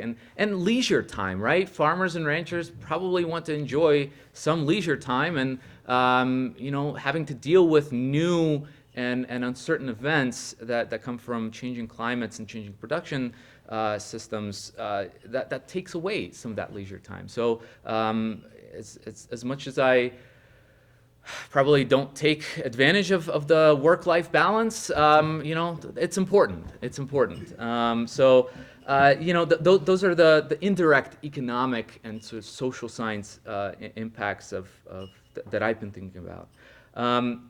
How do we minimize these impacts? I think when I was thinking about this and putting down these notes, I was really thinking about this idea that it's really important to distinguish the phrase "what should producers do" and "what can producers do," right? I think as I definitely made this mistake myself. As a scientist, I think about, man, my research is really great, and all producers should use my research. And then I think about, well, why aren't all producers using my research? It's so great. It's fantastic. It's the best research ever. And then I think about sort of, well, can they use this? Right? Farming and ranching are already highly time-consuming and a business with high uncertainty. And sometimes I think about sort of, does this create management inertia? Or the lack of resources, especially time resources, to adopt new strategies and to adopt new investments, because there was already such an initial investment of time and money that went into adopting a certain strategy and sort of building up that strategy on an operation that, is it reasonable to think that farmers and ranchers can adopt a new strategy very quickly? Like most businesses, especially small businesses, the adoption of new technology and management really depends a lot on knowing whether there's going to be a short-term payoff, right? I think a lot about this short-term payoff, and if we think about private businesses, that is what those private businesses a lot of times are looking for. Where climate change and reallocation of resources in terms of adapting to climate change is very much a long-run issue. So is there a misalignment of incentives between adopting strategies that will help in more of a longer run versus the needs to manage a private business that really is a short-run issue? So on a related point, there's been a number of research papers that have looked at sort of the horizon, the planning horizon in agricultural businesses, and the incompatibility between the planning horizon for an ag business, a farm business, and sort of this more social idea of adopting new ways of managing an operation to align with sort of the changing climate situation. There's research typically indicates that agricultural producers have about a 2 to 3 year planning horizon, right? And that's not surprising. That's not surprising at all, given that there's incredible market volatility in agricultural, especially production ag markets, right? So there's a need to be flexible, and you can't plan for 10 years in advance, 20 years in advance, because things will change. There's a 100% likelihood that things will change. And so, but the responsiveness to climate change and thinking about sort of the longer term management, that's much longer of a horizon. It's not a 2 to 3 year horizon. It's a 10, 20, 50, 100 year long horizon. And it may require taking some actions that in the short run will have maybe adverse impacts on a private business, but in the long run it will benefit them. Well, if a business really thinks about a 2 to 3 year planning horizon and short-term returns to investment, how do we align these longer run horizon planning that would potentially benefit many more people, a population, versus the short run horizons that private businesses really think about and need to consider? So that's I think a challenge that we have to, in the research community, think about. Again, what can farmers do within the short run horizon and within this idea of maybe not responding to incentives that may adversely affect them in the short run and positively impact them in the long run, and what can producers do, and how can we align those incentives? And one thing that is also kind of playing a role in this is that the average age of a farmer is 56 to 58 years old. An average farmer is probably thinking more about sort of the next 10 years rather than the next 40 years. And again, that's a challenge. So given these behavioral and economic possibly misalignment issues, my question is, if researchers and policymakers know how to adjust operations and the delivery of food products within the food system, and how those management strategies should change. And I think from the previous panel, I got a sense that we still don't know what the answer is. So that's certainly a big concern. But if policymakers and researchers know what that answer is, or at least how to move forward to attenuate those risks coming from climate change, how do we align that public policy and that research with private business needs of the farmers and ranchers? So some ideas, right? Does the policy, does it need to be more of a carrot or a stick strategy, right? So should we enact policies that will reward producers due to them taking on these different strategies?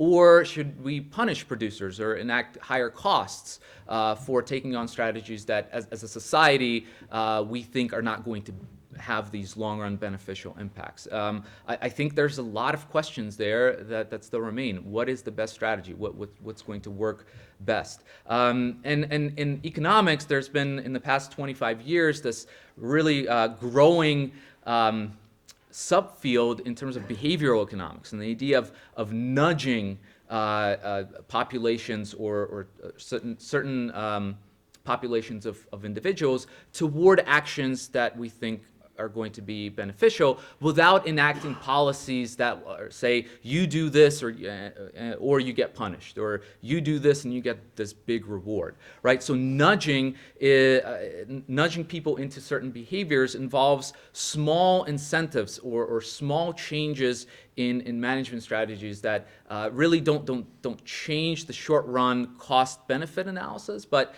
they may have these longer-run implications. So I'll give you two examples that I've seen here in Montana related to pulse crops, for example. So NRCS providing some small amount of money for in the first 2 or 3 years of adopting pulse crops into a rotation. And what we've seen is that those producers that adopt that strategy will then tend to stick with that strategy, right? So it's nudging them into a long-run change in behavior and management approaches. Also, this price floor incentive that was established in the early 2000s for pulse crops that said, well, prices won't go below a certain level for pulse crop producers, and that nudged many of those farmers to adopt and try a new management strategy that now we see as being probably and possibly a long-run management approach that many Montana producers have adopted. So those are two examples of sort of nudging and sort of using behavioral economics as a means to align incentives, short-run and long-run incentives.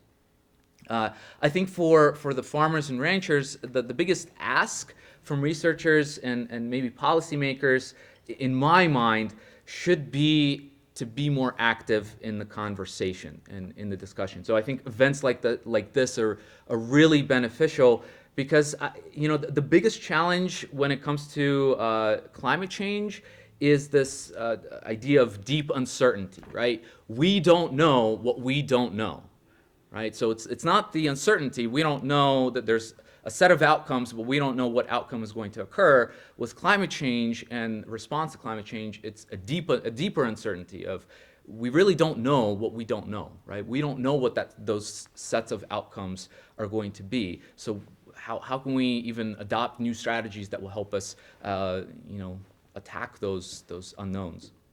So I think the producer participation, in terms of my perspective, and I probably don't speak for all researchers, but maybe I speak for some, is the producers can help us and policymakers also understand and reduce that deep uncertainty when it comes to understanding how to align those private and public needs and private and public incentives. So if we know better how producers will respond to certain policies or to certain innovations in encouraging producers and others in the food system to adopt certain strategies, I think as researchers and policymakers, we'll have a better chance of developing policies that are mutually beneficial, right? Using that carrot approach rather than the stick approach. So I'll end there and pass on the baton.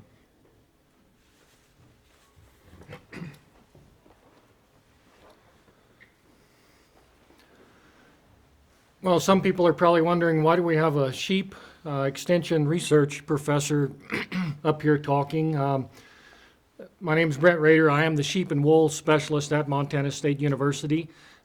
If you know anything about sheep production, you know that a lot of times we raise sheep in kind of the extreme environments. Those are environments or land that we can't use for farming or other agricultural practices. And they are very susceptible to climate extremes, high mountain pastures, high desert conditions. And so our producers have to be innately, have the innate ability to respond to climate situations and large fluctuations due to the production cycles that we run our sheep through. So Montana is a land of climate extremes. Everybody probably knows the story of this picture, the last of 5,000 that Charlie Russell painted on the back of an envelope and sent it to the gentleman that owned that group of steers, the winter of 1886-87. Massive winter losses of range cattle due to a lot of different conditions led to formally organized range grazing systems throughout the state, stockpiling winter forage, and actually a lot of producers switched over to sheep, mostly to weather production, not to ewe lamb production. And sheep numbers, most people don't realize that it doesn't play that big a role in Montana anymore, but in 1934, we had 4.25 million head of sheep in Montana. So that was almost the entire population of the whole U.S. At one time in Montana. So it was a big part of Montana's industry. I thought I'd start this talk a little bit with some discussion of some local climate issues and then get into a little bit of an international climate issue that's having an impact from our local producer standpoint. You take just the last couple of years here, the winter of 2017-2018 up on the front. I was the ag agent in Teton County based out of Choteau, and so I got to see all of this stuff firsthand. The forecast for that winter, NOAA did a pretty good job of forecasting it, was for a wetter and colder than normal winter, but there wasn't a historic footnote. It was just, well, we're going to be wetter and colder than normal. We ended up with 92 inches of snow in Choteau that winter. We averaged about 40. That was far and above the highest. And the reason I use Choteau is Choteau's an old town in Montana. We have records that go back to the late 1800s in Choteau, and so 92 inches was a pretty significant snow event there. we had heavy calf and lamb mortality, and we ran into a lot of, you talk about federal programs, the federal LIP program, which is a livestock indemnity program, which is administered through, I think the FSA, pays ranchers for livestock losses. It's like an insurance program to weather events. And we had some difficulty getting producers reimbursed for those losses because of some program issues. So the long winter and wet spring meant many prevent plant acres on the farming side and delayed planting. So I came up maybe with a little more suggested nomenclature for NOAA for a colder and wetter than normal winter. For the farmer, maybe it should say plant winter wheat, you're never getting back in the field. Might be a little better heads up on rather than colder and wetter than normal. And from the rancher side, seriously buy every bale of straw you can find, because we literally that winter were a week from running out of straw on the front range. It was pretty serious. We were pretty close to running out of straw. Then in 2018, 2019, again had a cold and snowy late winter and long spring. I still remember this because we were running, we have a small purebred operation, and I checked the weather in late January, and the forecast said they were still expecting a drier and warmer February, March, and April. That was about January 25th, and I still remember the date and probably will till I die. On February 2nd, the door slammed shut and we went below zero, and it was a long time before we came back out. Again, we had heavy loss of cattle and calves mostly due to a lack of warming for those conditions. It was mentioned yesterday in one of the panels that one of the ways we can cope maybe a little more with the climate extremes is to keep a little more condition on our livestock going into winter. We certainly, and a lot of cattle producers in the area had that issue. We were expecting a warmer and drier than normal winter. So we probably ran stuff a little rougher than we did because we were trying to pay off the hay bill from the previous winter still. And when the door shut on us in early February and things got really cold, we could never catch back up. Our ewes came into the shearing shed and the lambing barn a little under condition, and we were never able to catch back up on that condition. A lot of the sheep operations, the previous winter, they had 40 to 60% losses of their lamb crop that were lambing in February and March. So a lot of them rolled their lambing back. They had the ability to do that because of the gestation length. It's a little easier to change, to fluctuate the lambing date than it is the calving date due to that gestation length. Just as a note, our February mean high was 9.7. February mean low in Choteau was a negative 10.7, so our overall temperature was actually below zero up there. And it was mentioned, I'm surprised nobody's talked about this. Well, I guess I put the graphic up there to cover it. The historic September snowstorm that we're still trying to dig out of up there. Delayed planting from a late spring, and we kind of had some rain this summer, created issues with grain harvest and second cut hay. I talked to the gentleman I buy hay from this morning. He planted barley extremely late. Basically, his entire barley crop and his second cut hay crop is under 3 feet of snow right now. And so I don't know that we're going to be able to source a lot of hay from him. And NOAA did a pretty good job. We had about a 10-day forecast window on this. We were able to get that information out to a lot of people, but still, we had a lot of, there are a lot of cattle lease operations up on the Blackfoot Reservation out of Browning and Babb. I have talked to some of those producers. They have been able to get into a lot of those cattle. They've been getting them feed, and so hopefully the losses aren't going to be too severe at that point. But 52 inches of snow at Babb, 48 inches of snow at Browning. The issue is we've been now, the last couple of nights, we've either been between 0 or less than 20 degrees, so a lot of the melting that's occurring during the day, it's freezing at night, and so the snow that's there is going to last quite a while. So that's kind of a little bit that's going on a local level, at least up along the front range of the Rocky. From an international standpoint, the sheep industry is kind of industry to follow because there's not that many players in the sheep industry on an international level. And it's easy to kind of connect the lines in terms of imports and exports, a lot easier than it is, say, in the beef or the chicken or the pork industry, because there's so many players in that.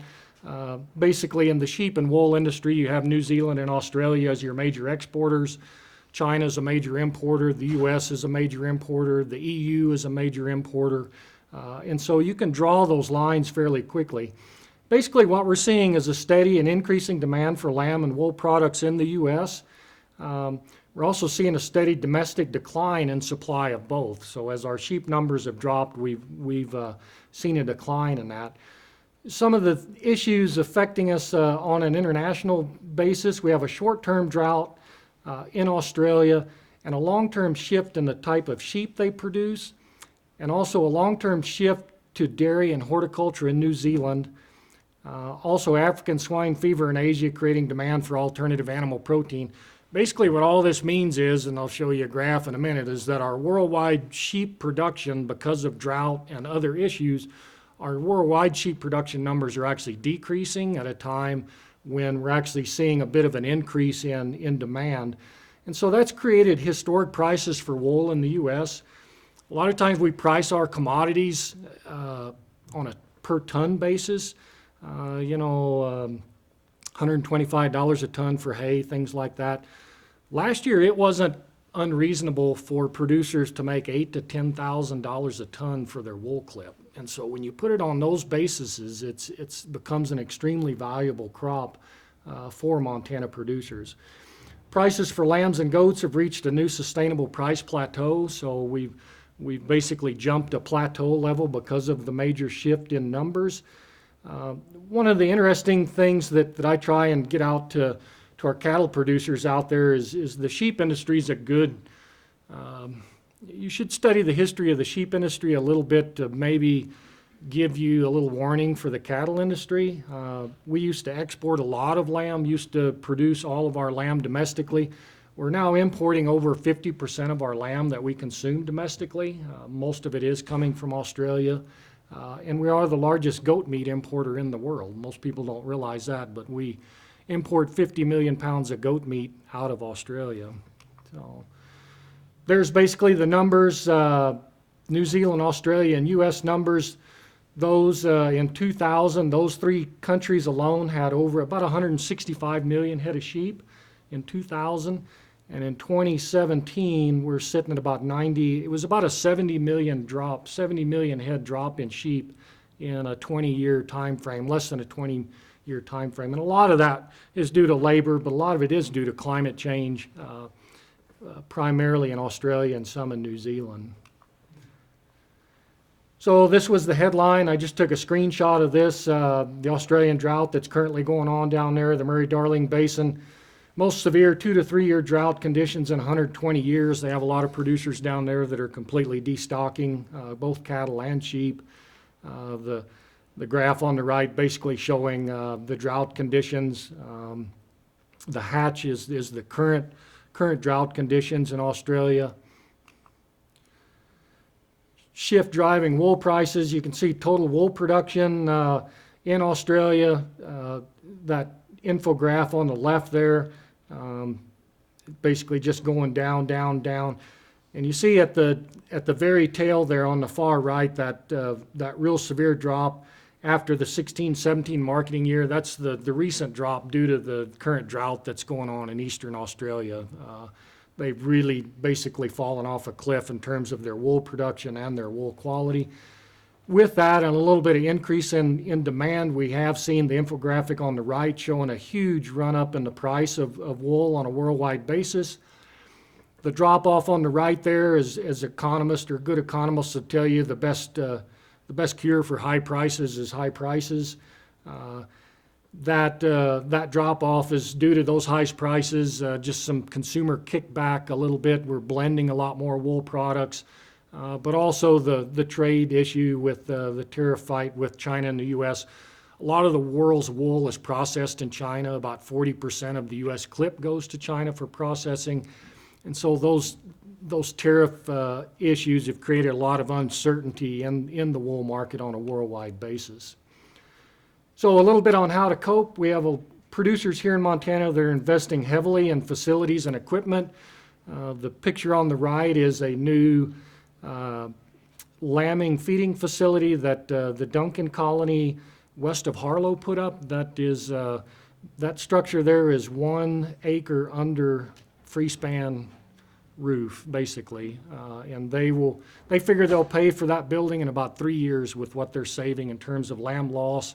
And then they're feeding their lambs out in that facility too, in terms of lamb gain, better gain on their lambs. We talked, or the other panel talked a little bit about shifting production calendar. We've tried some of that in the lamb industry, and I know a lot of the cow guys are looking at going to a later calving date. And I can tell you from experience that can lead to a different set of problems. It sometimes won't answer all your problems, but it can help in some ways. The sheep industry in particular, we need to reduce our labor. We know that. Labor's gotten to be a big issue. We're a major user of H-2A labor from foreign countries for our herders. It's getting more and more difficult to source H-2A workers that are knowledgeable about the sheep industry. They all want to come and work under our H-2A program, but getting qualified workers is creating some issues. We have a producer here in the state that he just downsized from about 1,500 ewes to 300 ewes because he's sick of dealing with his H-2A labor issues that he can't depend on them, basically. So he's reducing his flock size. One of the interesting things about the lamb industry, there's no import tariffs or quotas. Australia, New Zealand can basically dump as much lamb as they want in the U.S., and so we rely heavily on our trade associations to try and keep the trade as fair as we can.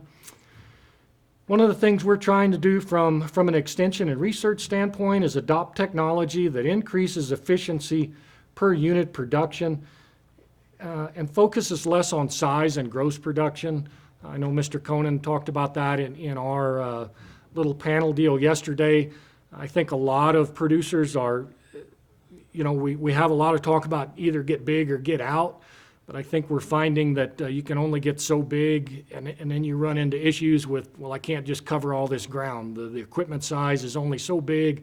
I can't keep the labor I need, and so now I think a lot of producers are looking at how do I then focus on efficiency per animal unit. In our industry, we really need to stay tuned to supply. What is the supply situation? How heavy are the lambs they're harvesting? How much lamb is in cold storage? What are the import numbers doing? Especially what's the currency conversions doing with Australia and New Zealand when you're looking at planning and marketing. So current and future research, I guess this is kind of the mantra I use for my research and extension program. Focus on how to integrate new technology into proven production practices across climate conditions that help producers reduce labor, increase profitability, and efficiency. The producers I talk to, a lot of them in the sheep and wool industry, they're not interested anymore in research that helps them increase productivity. They want to increase bottom line profitability and efficiency is really what they're looking for. Some of the ways we can do that, obviously, data-driven livestock production, basically electronic or biometric ear tags, that was raised. We're just now starting to adopt some of that technology in our industry in Montana. Montana's kind of leading the charge to some degree on a national level. Helps us better manage our production data so we can cull out those sheep that are hiding in the system a little bit, that are, you turn them out on range and they just kick their lambs off and go their merry way and come back in all fat and sassy and having never raised anything. Health monitoring, it was talking some of the new deals that they can do with that on monitoring for sickness. Even 10 years ago, there was a high school class in Wales that figured out a way to hook, because in Wales they don't have kind of the predation problems we have, but they have a lot of dog attacks. And a lot of the farmers, they're running sheep in a hedgerow situation, and they can't go out and check on their sheep all the time. They don't have herders, but they were having real problems with dog attacks kind of randomly showing up. So they had a high school science class, science and technology class, that developed a way to hook a heart rate monitor in a collar to a sheep and wire it to a cell phone. And when a dog came in and started running the sheep and the sheep's heart rate went up, it would basically used the cell phone to text the farmer that he needed to come look at this group of sheep. And so that technology, we had a high school class 10 years ago in England that figured out how to do that. And so that technology is coming on fairly quickly. Disease tracking with that individual ear tag now in the ID system, electronic tags, we can monitor individual sheep for things like brucellosis in the cattle too. They're starting to transfer over to that. One of the more interesting ones for reducing labor, we have auto drafting systems now. I think there's 4 of them set up in Montana that basically you program a computerized system and you feed the sheep down the alleyway.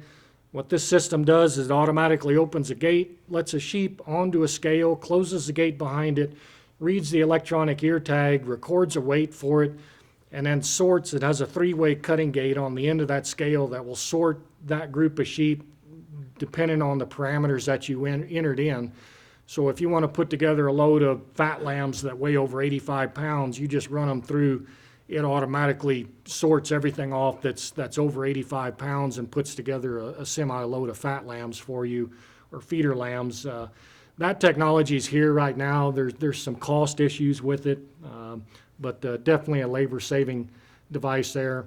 Drones, we know that's coming, monitoring fence lines, monitoring water troughs, things like that.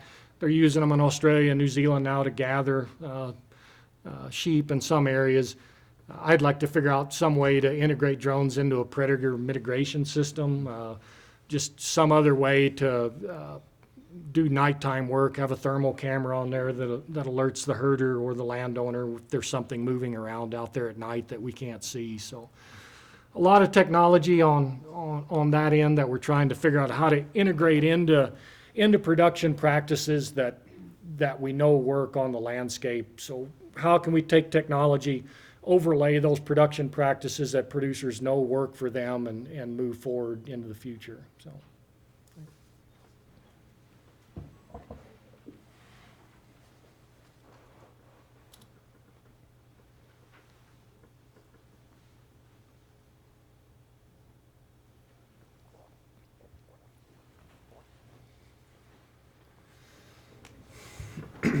Well, good afternoon. I get the privilege of being just before lunch when everybody's hungry and tired of sitting, so we'll see how this goes. I'm Lee Smelzer. I'm an extension agent in Stillwater County in Columbus, Montana.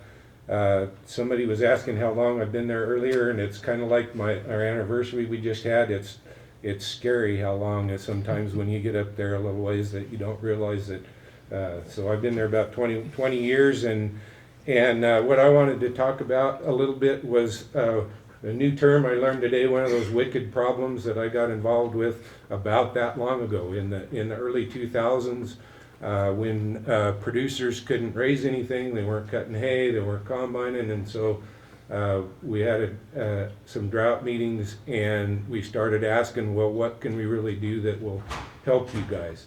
Kind of like the back corner back there was talking about yesterday, the producers got involved with me, and I think it's still important, so that's why I'm still talking about it 19 years from when we started it before. But this is what got started. We've heard references to this throughout the conference, but if you look at this map, in 2000 to 2006 in Stillwater County, we were basically in a biblical drought, and it stretched through the center of Montana up to Liberty and Toole that we heard a little bit ago in one of the panels. This is the cumulative deficit from normal. So in the Dust Bowl areas, it took 11 years to get to these numbers, 38 inches below normal in that time period. We were able to do it in 5 years in Stillwater County. We like to do things big. So it was horrific, and people didn't know what to do. So what we really came up with was they weren't able to qualify for any of the disaster programs at that time either, a lot of times, because we'd get a rainfall event that would kick us out, and most of the disaster declarations were based off of rainfall and stream flow and stream storage, and those were still holding up fairly well. So that's what our producers told us. So we were up to, in the 11-year period, we were 45 inches below normal in our country. So we way outdid what, and we heard earlier that it's a testament to how farmers are farming now, because we didn't have dust blowing everywhere like we did in the 30s. So that's a side note. So what the producers also said is, if you look at this map, this is a current map of even right now where our weather stations are located. And what do you notice when you look at that map as far as where they're located and how many of them are there? There are. Kind of around towns. They're around towns. They're around rivers. They're around our mountains, because we want to know how much snowfall we get. But the majority of Montana, the rangeland, isn't covered very well. And that leads to what we heard earlier. We have a lot of microclimate issues. We have that issue to deal with too. So they told us that, told me that too. So we started thinking about what we could do, and in the 2000s, a group of us started putting in weather stations. And what they also said is, we're not capturing, I mentioned that earlier, we're not capturing what's happening below ground. We're not getting the soil moisture information because we get these storms that run off, we wash out county roads, but we don't get effective moisture to grow anything. So we started looking at what we can do, and a group of about 20 counties started installing soil moisture sensors with a full suite of weather sensors at that time. That effort kind of basically failed because we couldn't put together an overall group to keep it going, and a statewide group to get it going. We had, and it started raining too. That's the other reason. We heard about that earlier. People forget about the past when they get wet. So about 4 years ago now, I started looking back at it again, because actually climate had started getting popular, and there was actually money around that maybe we could get something done. So we started looking at what we could do in Stillwater County. Our county commissioners funded these original stations, and they also funded the ones that we currently installed. But lo and behold, the Montana Mesonet, because of the works of a few people in this room, I believe, got started, and we could join them, where we have a statewide group that will ensure that these stations and the data that's developed will be ongoing and ongoing. So as a part of the Montana Climate Office, they started this group, and we installed about 8 stations right around our area, kind of a cluster of at least county funded and some other money, basically units that'll help this get kicked off. The reason, I mentioned a few reasons, but this is another reason. I just wanted to touch briefly in the time we have on what we're trying to develop as far as tools that will be available for producers, and why we think it'll be important, and why I've stuck with it is because farmers and ranchers are telling us that these will probably also be valuable to us. And I think, as somebody mentioned in one of the other sessions earlier, we're headed the right direction, I believe, in all this data. It's just kind of newly getting started, but I believe we're headed the right direction, and they are. And that's what I still consider my role is to make sure that whatever's developed is usable for producers and makes a difference for them. So these are just briefly some of the things. Basically, some type of early warning drought tool that may or may not be helpful for ranchers, but all the decision makers will use that kind of thing. There are some methods maybe that we can help predict range growth earlier in the season, or validate what you're seeing out on the ground is a lot of the way I look at this stuff too. It helps you as managers know, you guys know what's happening, but it helps you understand quicker and earlier what's happening.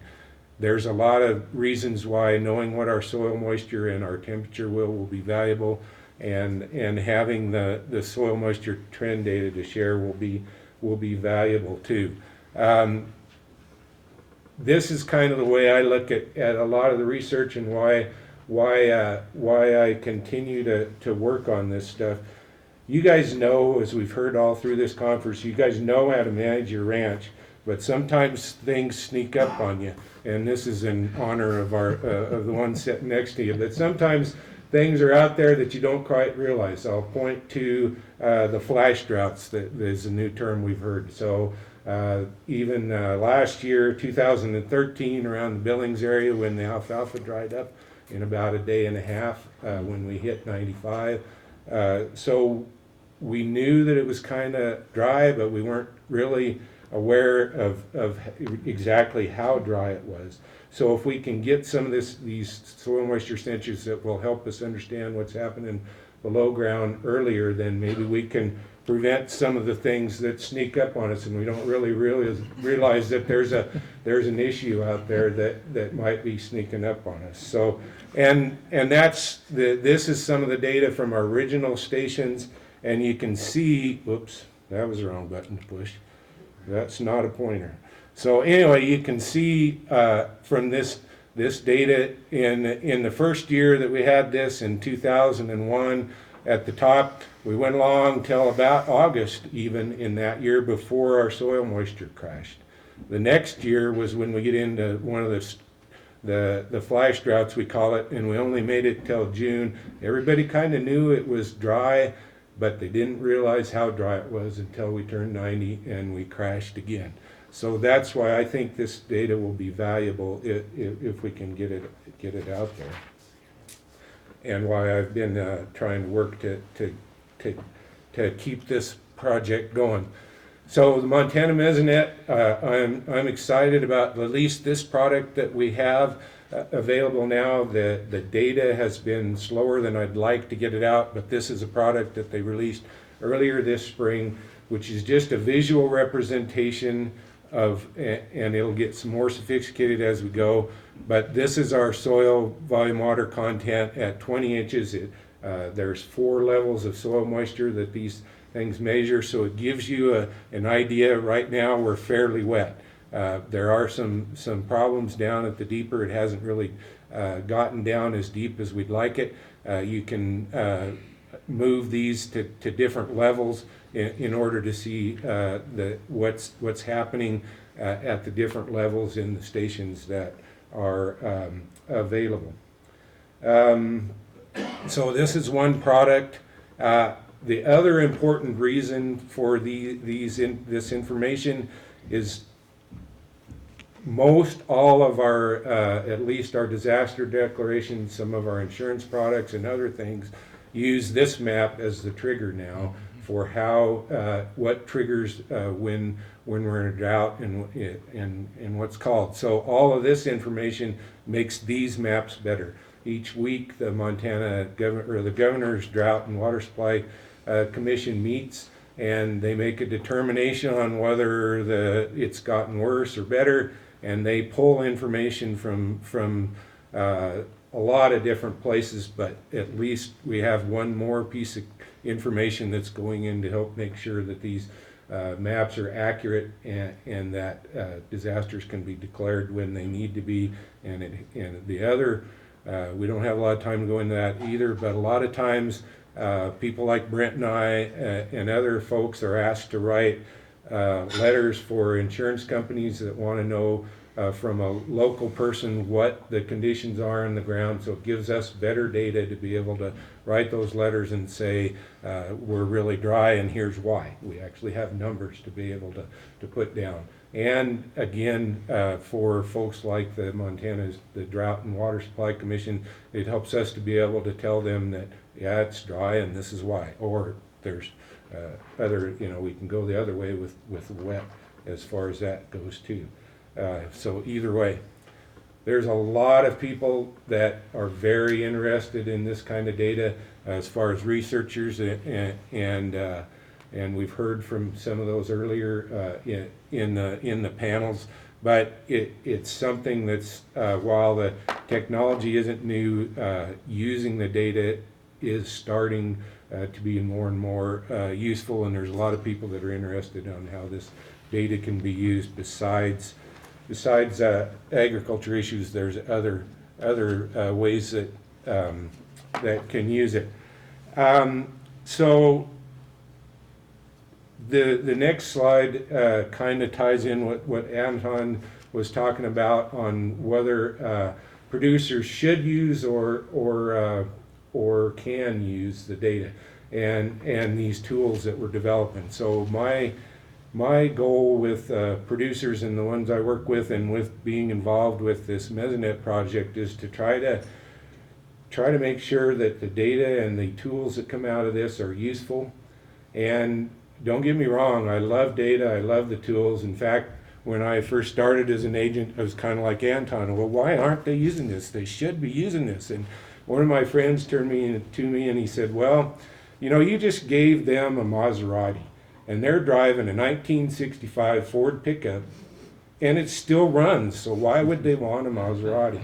So my caution with this can also be illustrated with a banana, I guess. So I'll let you guys decide. I learned this from my master's, the program that I paid for my daughter's math. She learned this in her master's education, so we'll let you decide whether it was worth it or not. But my caution is illustrated like this. So how do you peel a banana? Anybody? What do you do? A lot of people, some people get a knife. We use technology. We cut it up here because it makes it easier. I learned from my Swedish relatives you can actually use a banana trick. You can put your thumb in there and it works pretty good, but not always. A lot of times we kind of mess up the top when we open it. So going back to keeping this research simple and understandable, how do primates, monkeys, do it? They grab it here. There's a handle already made and they peel it. So my caution is to make sure that we don't get too carried away and we keep the simple things in mind too, because the guys that are sitting out here that need this technology aren't going to use it if it gets too complicated and we have to get a knife out every time we peel a banana. So anyway, I'll let you decide whether that was worth the $50,000. Anyway, so that also goes back to a point that our group, or that I helped our group make yesterday, is that we also need to keep this simple so we can maybe convince the general public that agriculture is important and we can get funding and those kind of things too, because they're out looking for a silver bullet that'll work, and so we need to keep it understandable. So it's also illustrated in this slide too. Sometimes things have a simpler explanation than we realize out there. So anyway, and there's a myriad of products out there that people should be using, but they're not for reasons like this. If we look at the cattle industry, EPDs, it's a powerful tool, but it's difficult to use. We can't very well do it across breeds. If we look at one of my pet peeves, I'm still not sure why, but the vast majority of people don't forage test either their feed, because they have a lot of feed, I think, mostly. And there's a lot of other reasons, but there's some simple things that we have to make sure that we remain simple in order for them to use. So this also illustrates maybe my philosophy and what we have to do when we're trying to work with ranchers. This is why, another reason why I've stayed with this group is because one of the most cynical guys I know told him I was crazier than hell, but actually now he understands why it's valuable. So at least it validated that maybe I was on the right track. I think researchers need to keep this in mind too, that a lot of times people will think we're nuts, and we heard it from some of the producers up there earlier when you first start something. But if they validate it later, it's worth it. I think that's really all I have in the quick time that we had to introduce this stuff. So this is the Montana Climate Office is running this Montana Mesonet station. I'm just involved in helping them and trying to have a cluster of stations down near us. So I wanted to give them recognition. This is their contact information. I think I think I have, yeah. So hopefully what I gave you was clearer than the ownership of this bull. So anyway, that's all I have for this. I think we have about 10 minutes for some Q&A.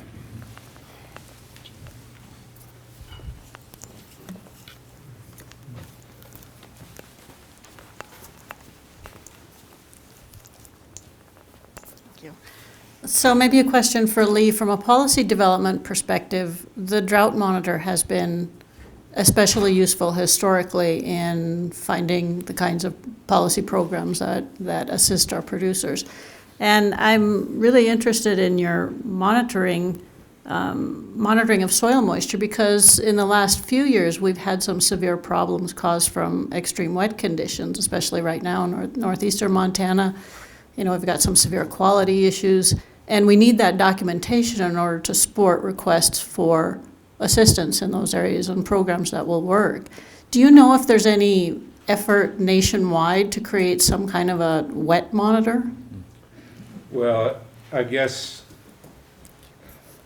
the way I'd answer that is soil moisture. So I think it would go both ways, but I believe that because of, I'm probably not the best one to speak to this, but because of the wet conditions that we've had and the water we've been sending downstream, I think it may help us in Montana, because I believe there's some national and state funding on the near horizon that will do a better job of this and install more stations but I think it can go both ways. That's why a lot of the stream flow people are interested in soil moisture, why a lot of the other water resources, they're using it, I know, in Colorado for some issues with water, because of where their water goes downstream and those kind of things. So I guess that's an extension agent's quick evading the question, but trying to give you something to answer. Does that help any? So Yeah, a little bit, I think. I think it's on the horizon, and they're beginning to talk about it more because of the issues we're seeing downstream, and it can help both ways. So whether it's dry or wet. So again, Lee, just like the Mesonet system, all this data collection systems that we have out there, and I think that's where a lot of the downfall is being able to conglomerate all of that data into a single source. Like you have the Mesonet system, Weather Underground has a system with weather stations, Agromet, which is Bureau of Reclamation, is now supporting that. I think, and maybe see what your thoughts are on what is it going to take to get all of them 3-4 different platforms of data together, and how hard is that going to be? I think probably the answer, like most everything, is money.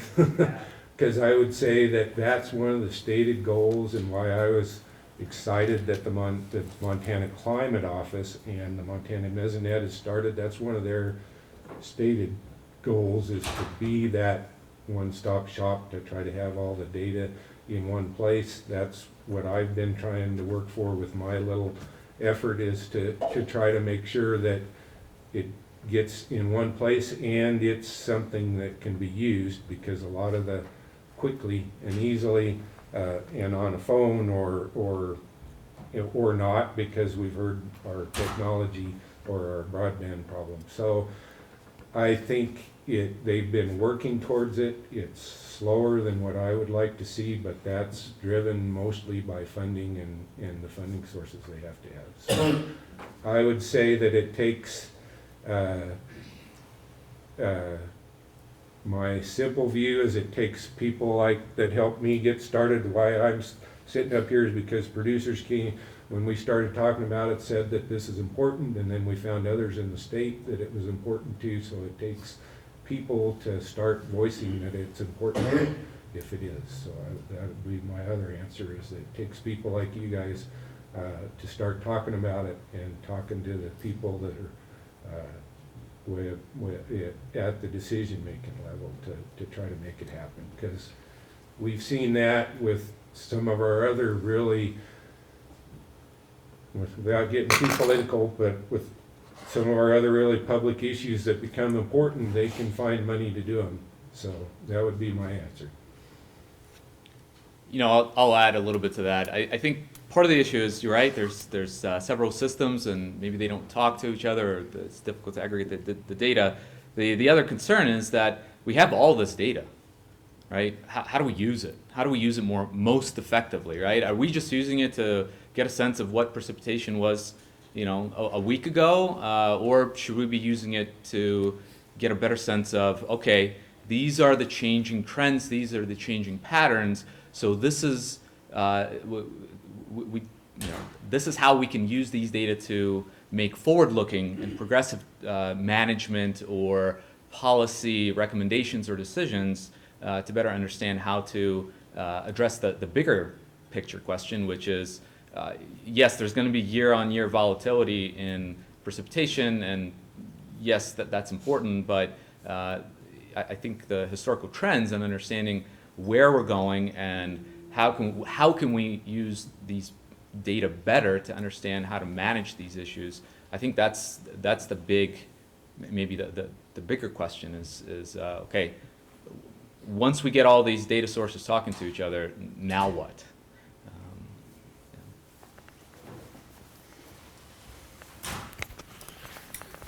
To shift gears just a little bit, this is for Anton. You made an interesting comment about short-term and long-term, short-run investments in land to respond to some of these challenges. There's a friction between cash rent operators and deeded operators. Clearly, there's an incentive for a deeded operator to use the equity built into that to leverage changes he might make to his operation or management. The cash rent guy doesn't have that same leverage or incentive or really the free capital in order to do that. How do we address that that piece of this puzzle, especially as we see more and more land going into absentee owner cash rent sorts of arrangements? I guess I would maybe disagree with you a little bit about the cash rent person having no long-run incentives. I think what we're seeing is a continued aggregation of land, right? So we're in that 15% of farmers produce 85% of food. So it's the larger operations that produce the majority of the food, and I think there is an understanding that this will likely continue, and you will likely continue to see fewer farmers producing more food. And I think whether you're leasing or whether you own the land, it's likely going to remain in the family or within sort of some operational business structure where you have the generational movement from one generation to the other of the land, regardless of whether you rent it or you own it. So I think there is an incentive on both types of businesses to invest in understanding the longer term issues. I totally understand the cash rent dilemma and the shorter run investments or shorter run decision making for those who lease the land. But what I see is that the data seem to indicate that the operators who lease the rent are also those who own other pieces of land. So they're expanding their operation rather than new operators coming in. And I think the fact that those operators who are leasing the land also own land, I think it's more efficient and more cost effective to those operators to have one set of management approaches rather than 50 if they own 50 different parcels of land, or rent some and own others. So I think there is synergy between the management strategies that operators take.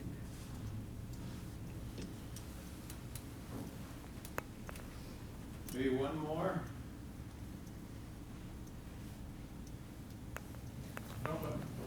Go ahead. You have one. I was going to offer one if somebody else was. More of a comment than anything. I think the soil moisture thing is the correct approach of where you're going with this. Like the last 2 springs in our area, while we've had probably above average snowfall, it didn't equate to better crops really, because we had lots of snow, which on the moisture meter says we got a lot of moisture and we should be good. But it went from 30 below zero to 60 degrees in 5 days, and washed out roads and washed out fields, and a lot of that moisture didn't go into any sort of crop production. You know, it was just gone. And as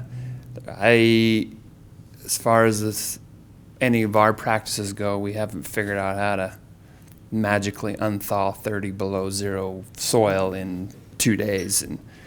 And it's just hard to, it's just, when you're in the middle of a drought like we were this year and look back at your phone and seeing pictures and videos of water running, it just makes you cringe that you can't hold some of that somewhere, you know. It's like, it was here, we just didn't get to use it. And so it's hard to explain to people when you look at a moisture map. Well, yeah, we did receive an equivalent of 5 inches of water or whatever it was. We still had a really bad year, you know. It just didn't equate into crop production.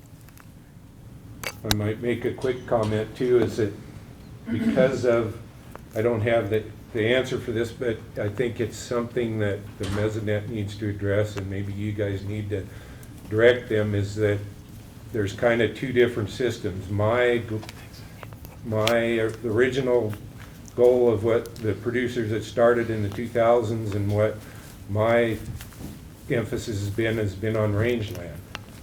But so if we are limited resources, we need to decide before we get too far down the road with these, is it rangeland or is it cropland too? Because there's differences, and so I'm not sure the answer to that, but we don't want to end up with half and half, and so we don't have a system that works as well as it could. We kind of need to maybe not choose, but at least direct it wisely for the largest bang we can get for what our bucks would be, if that makes sense. So, because there's differences in whether so we need to have a plan to develop it for both, but maybe it's, I'm just thinking out loud, but maybe it's more private or farmers that put it into the cropland and we do it. I don't know, but I think we need, that's something that needs to be talked about as this system's developed.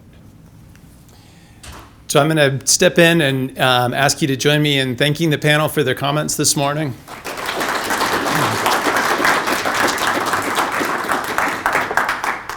We're going to take just a very quick break here before we kind of reset for lunch. We'll have lunch coming out in a second. If you have not already gotten your ticket for whatever your lunch meal is going to be, please swing by the registration desk and get that ticket. We'll kind of reconvene here in a moment. I think the hotel staff is going to help reset and begin to bring things out a little bit. We'll give you some time to eat before we bring on our plenary speaker and kind of wrap up the session. So take a quick break and we'll start to come back. At this point, I want to introduce our lunch plenary speaker to you. It is my great pleasure to introduce Dr. Haley Wilmer. Haley has her doctorate from CSU in Rangeland Science and Management and is currently based at the USDA Climate Hub in Fort Collins. You can see some of the details of her background and biography in the program.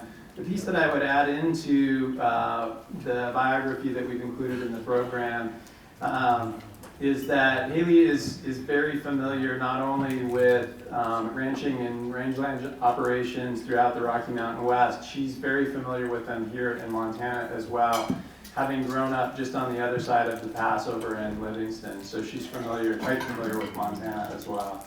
And started here at MSU before having gone to other places. So I'll say go Cats yet again, despite the fact that she abandoned us and went elsewhere. But nevertheless has taken that into a career and some research and work that I think fits really nicely with the discussions that we've been having over the course of the last 2 days or so. So please join me in welcoming Haley Wilmer to the platform.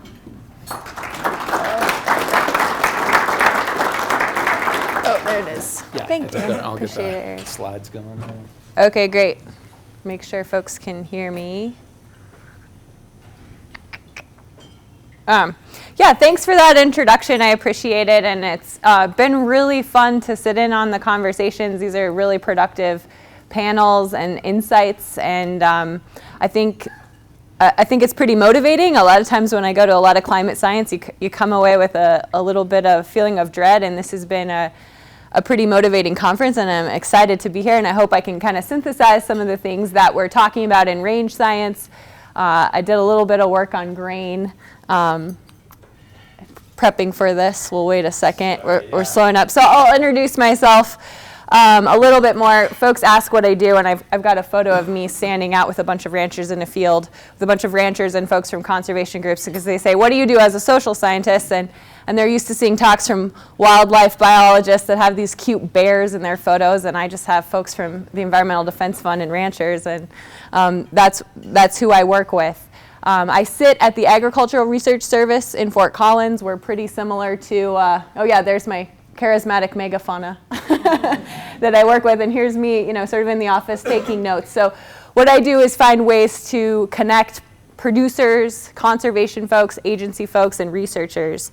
And I often describe myself as a reverse extension agent. I do a lot of qualitative work where I talk to folks about what they're experiencing on the ground in agriculture, and I take that back to the scientists who don't live in that world to kind of back translate. And at the Northern Plains Climate Hub, we are dedicated to outreach and extension and research synthesis related to climate and weather as it relates to agriculture. So we are a group that's working to connect these different types of folks, the climate and weather researchers, folks at University Extension, and then working land managers, extension agents, and NRCS field staff, USDA field staff out in the counties. And so that two-way or multi-directional exchange of knowledge is what we're all about. And you might have seen some of our products. This is a GrassCast. It's a new forage forecast. It predicts standing biomass in the Great Plains counties on August 1st, but it can get that information in early May. So this is a new forecast. It's never been available before. What we did is work with the mad scientists and NRCS to make it really interpretable for producers. So we said, cool, you have a new forecast. Nobody knows what it means. Let's put it in a format where you can see it and interpret it and apply it to decision making. And Danelle Peck, my director, has been kind of leading that charge from the Climate Hub standpoint. When I come home as a first-generation scientist who was apparently just too nerdy to get a real job and stayed in school for too long, and I use big jargony words, my folks have some things to say to me, right? So I've got one foot in that world, and then I've got this other foot on this other tectonic plate that's called science and range science and management. And sometimes I feel like the two are moving across, moving apart, and I'm going to fall into the ocean because those two worlds don't necessarily see eye to eye. The common ground that I think scientists and producers have is this idea of the future, that they have a common interest in sustaining the viability of rural communities and our ecosystems into the future. And they're just going about that in different ways. And so that's where I'd like to focus this talk and think about what a viable agricultural economy would look like in Montana, knowing what we know and incorporating different kinds of knowledge into that. And that's where this distinction between climate and weather comes in. Weather is sort of, the metaphor is, weather is what you're wearing today, and climate is what you have in your closet, right? So I'm going to focus this conversation on climate because that's that topic of the future. That's what are 30 or 40 years from now, what Montanans are going to be facing. And that's the planning horizon that I've kind of dug up here for this talk. I'll cover briefly some of the threats and adaptations that have sort of been described. As an ARS researcher, I cannot comment on policy. I've got to just show you the peer-reviewed literature. That's what I'm allowed to do, so that's what I'm going to do here. And then look at some of the social science and ask this question, what if this is a social problem, not a technological problem? What if this is not a data deficit problem? What if this is a decision-making problem? And what do we know about things that are working in other parts of the world or in communities that look a lot like Montana that relate to that decision-making process? I'm really lucky. I get to drive around and interview ranchers for a living, and it's super fun. And I always learn something, even if it's the third interview I've had with that same operation.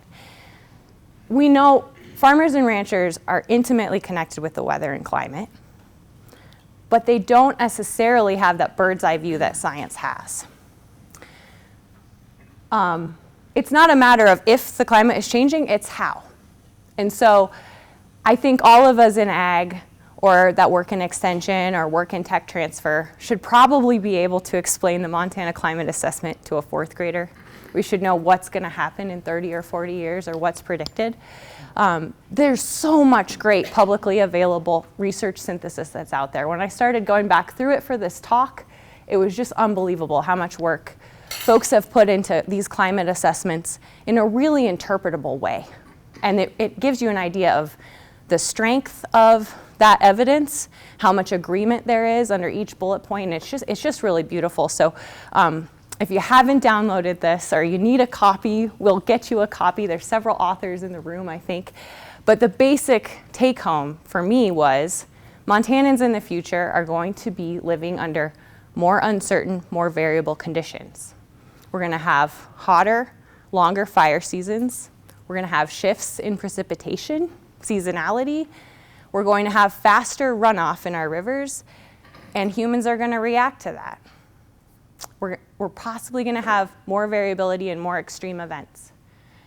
And so that's been covered, and I'm not going to dwell on it. We're going to talk about exactly what we talked about yesterday, which is what we might think about doing about it.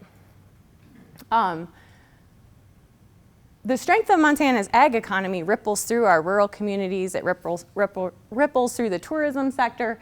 It ripples through indigenous communities, ecosystems, and even health and water. These are the things that make Montana what it is. So I want to make sure that we're situating this conversation in a broader context, that our farms and ranches really are our rural communities, and there's impacts on all kinds of different scales.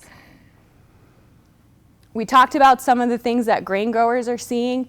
The global literature and the national literature covers most of that. The emphasis here is threats from seasonality shifts and extreme events, extremely dry events, being a global concern, which will impact market certainty and of course, food prices and food availability. We're talking more about this ratio of spring to winter wheat, increased frequency of extreme dry events, heat stress and pathogens, and corn production moving north, right? So changes in our context here, a new normal. I won't put a lot of climate data, but when we look at what we would expect to happen across wheat growing regions of the world under different management scenarios, we would expect an increase in extremely dry events under all decision-making scenarios moving forward. So here's 1961, here's what we observed in terms of the percentage of wheat growing regions that saw extremely dry events in a 3-year window. Here's what our model predicts, so it predicts a little bit under, this is actually 27 models. And then moving forward, these are the different emission scenarios, depending on what we decide to do now. We see an increase in those extreme dry events. How are folks responding to that? We've seen some great conversations in the last 2 days that are actually pretty inspiring.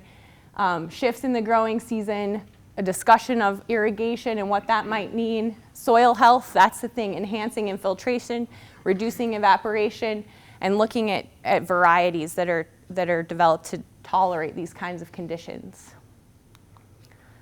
In beef, it's a new normal, but it's kind of the same old, same old. We know the Great Plains region has experienced huge fluxes in precipitation over the last 10,000 years. Decade-long droughts are not unheard of. If that gets even more variable and uncertain, that could be pretty challenging for folks operating in this kind of context. So we're encouraging folks to think like pastoralists, not like farmers when it comes to extensive beef production, which means flexibility. Increased CO2 levels in the atmosphere coupled with longer growing season could mean changes in forage quality and quantity that we might want to think about responding to. For folks in the Southwest, it's a case of minimizing the adversity, whereas in the Northern Plains, it's really an opportunity, I think. There's a lot of opportunities with beef production that we're going to see with these changing environments. And it comes down to adaptive management. We're really thinking about flexibility, planning ahead with conservative stocking rates, looking at that climate and weather to track. It doesn't matter where your cows are if you've got too many at the ranch scale. That stocking rate dial is still the most important one that you can turn as a producer. And then using spatial variability, so creating grass banks or storing hay to manage across that variable landscape. We know, of course, that these impacts can come into the community context, and so there's quite a bit of discussion about health.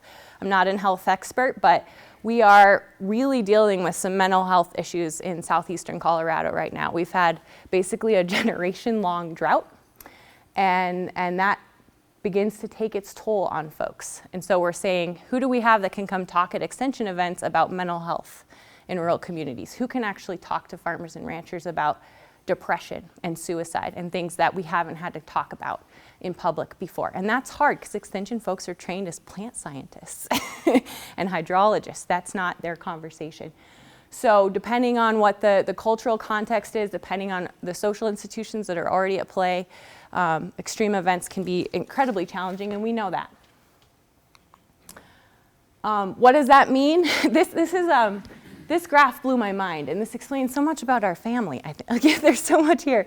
This is a look at the outmigration from every non-metropolitan Great Plains county between 1935 and 1940.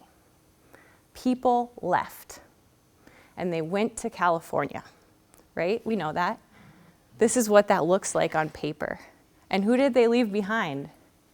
They left the old folks. Folks that couldn't make it, or folks that didn't have the resources to leave. This event reshaped agriculture. It reshaped our communities and our families. It reshaped research at the federal level as well. And here's what that looks like since the 1850s. This is farm numbers at the top. This is basically that year. And this is the number of farms. This is the size of farms in the US. And this is the land in farms in billions of acres, pretty steady. So this is the context we're dealing with. You add increased variability on top of that, and there's going to be some implications in our rural communities. And this is just really quickly the proportion of children in each non-metro county in deep poverty. And that dark red is up to 51%. This was pretty shocking for me when I pulled those data. Deep poverty is 50%, less than 50% of the federal poverty line.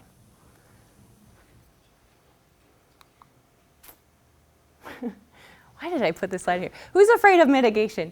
We've been getting a lot of questions from producers in Colorado about mitigation of greenhouse gas emissions. They say, what do we tell folks in Denver who want to know what we're doing to mitigate greenhouse gas effects? And that's a terrifying thought. How do we think about it? This is a graph from a report from a group of scientists that report to the Secretary General of the UN saying, how would we reduce greenhouse gas emissions and feed 10 billion people? What are some of the strategies that we could combine? It's a global look. And the reason I like this, if you look at like the low-hanging fruit, so the size of each of these bars is the amount of reduction that they could do. Reduce food waste is the first thing. Protect and restore natural ecosystems. There's a lot of potential here. Farmers and ranchers are doing that already. So there's a lot of people that come into play when we talk about mitigation, and it's not all on an individual farm or ranch where we can do a lot of work there. I think it's important to know what people are talking about when it comes to mitigation and what the conversation looks like, and where ag can actually make a difference and where they're already doing a lot. So we know a lot about how the climate is changing and how we might expect to be faced with a different context moving forward, our children and our grandchildren. But that doesn't help us get any of this stuff done. Just giving folks a list of things to do is actually what we've been doing. In extension, that's been the model. We tend to find the choir and preach to them, and it kind of works. But there's some limitations to that. And I'll talk about some of the literature that covers ways to think about and implement all of this data. The first is to think about this idea of shifting baselines. And I like this one because for folks that might have homesteaded or they moved to a different context, they might understand what it means to suddenly operate in a new climate. You wouldn't apply ranching practices from Montana in Arizona. They're exactly upside down. It's a different climate, right? So if this was my spending on lattes over time, I would recognize there's a trend going on. Something's coming up, maybe an exam, and I would do something about it. And that's kind of this idea with looking at the climate data. What if we're in a new normal? This isn't grandma and grandpa's operation anymore. This is actually percentage of land in the US in the lower 48 experiencing an extreme one-day precipitation event between 1910 and 2017. So thinking about new normals and how they might apply to how ecosystems are responding to our management is really important in this context. We're already doing that with social new normals. This is a concept with ecological new normals. And sometimes I think that's just, it's almost like a library problem. We have all this data, but is it organized in a way where you can find it? The climate hubs have been working on some tools to compile weather and climate information in accessible ways. Somebody mentioned crop insurance yesterday. The Ag Risk Viewer that the Southwest Hub put together, you can look at all the crop payments from RMA, basically during my lifetime, on the Ag Risk Viewer. GrassCast is our forecast. They have a cattle heat stress alert in the southeast now. It gets pretty hot down there, and black cows and feedlots can really have some physiological responses to extremely hot days. So they've got an alert system out. So those are just some of the tools that are up in Puerto Rico. It's all about hurricane issues, right? So just some of the tools. And if you see something on one of my slides and you want to copy, just let me know. Someone's taking a picture. Sorry, go ahead. I got it. Okay, yeah. So those are some of the tools that folks are developing. We would love your input on any of these. We've developed most of them with folks that actually will use them, but if there's something that doesn't make sense, we'd love your input.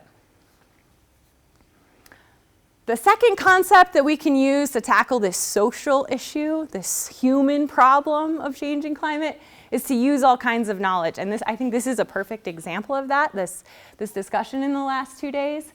I love this diagram because it shows all these different kinds of knowledge that can prop up an enriched understanding of what's going on. For too long, scientists have ignored the local knowledge of producers that know climate and weather better than anybody. I would say it's possible that producers have a hard time always digesting all the climate and weather science as well.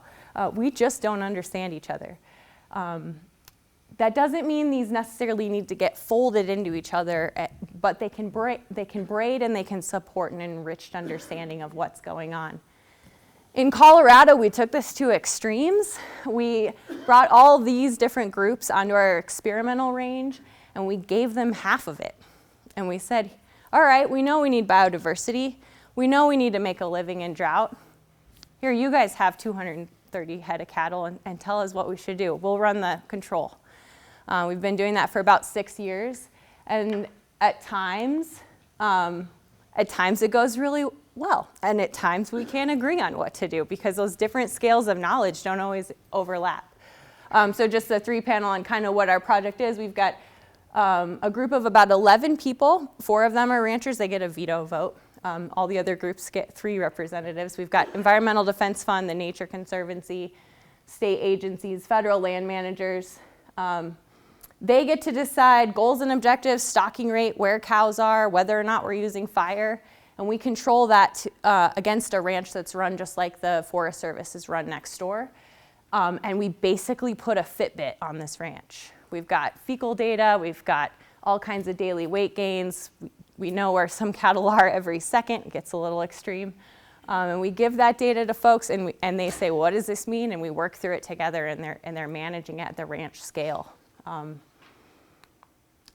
At times, that's us out in the field listening to producers and just keeping quiet. I've got a couple scientists I have to kind of hobble, go to the back of the room and listen, right? Andy Lawrence knows this place better than anybody. They've been there for 4 generations. They know the experimental range really well.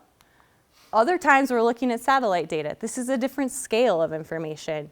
I wish I'd had these data during my dissertation. It's like all the functional groups of the different types of range plants detected with hyperspectral data. We had to have a supercomputer put this together.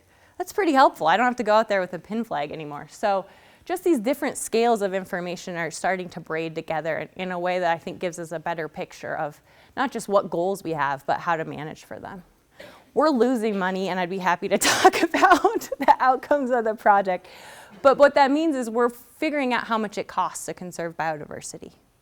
We're figuring out how much it costs to manage for these bird species that we're worried about, and that's valuable. So we're failing in one way, but we're sort of able to measure it. Yeah? This is bird species or plant species? This is plant species. We're managing for plant biodiversity too. Yeah, the bird, you know, it's like a lot less sexy. We just walk out there and look for them and do point counts, but yeah.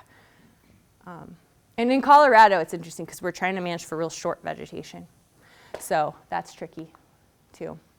Another example of this translation is in ag calendars. So interview a bunch of wheat farmers in Oklahoma about when they make decisions and how. Put that together in a figure that can translate to climate and weather folks and researchers, and you suddenly have a translation tool. You can sit down around a table and talk about how much decision-making leeway do you really have. Folks are doing these for 1 year, but we can also look at how they change over time.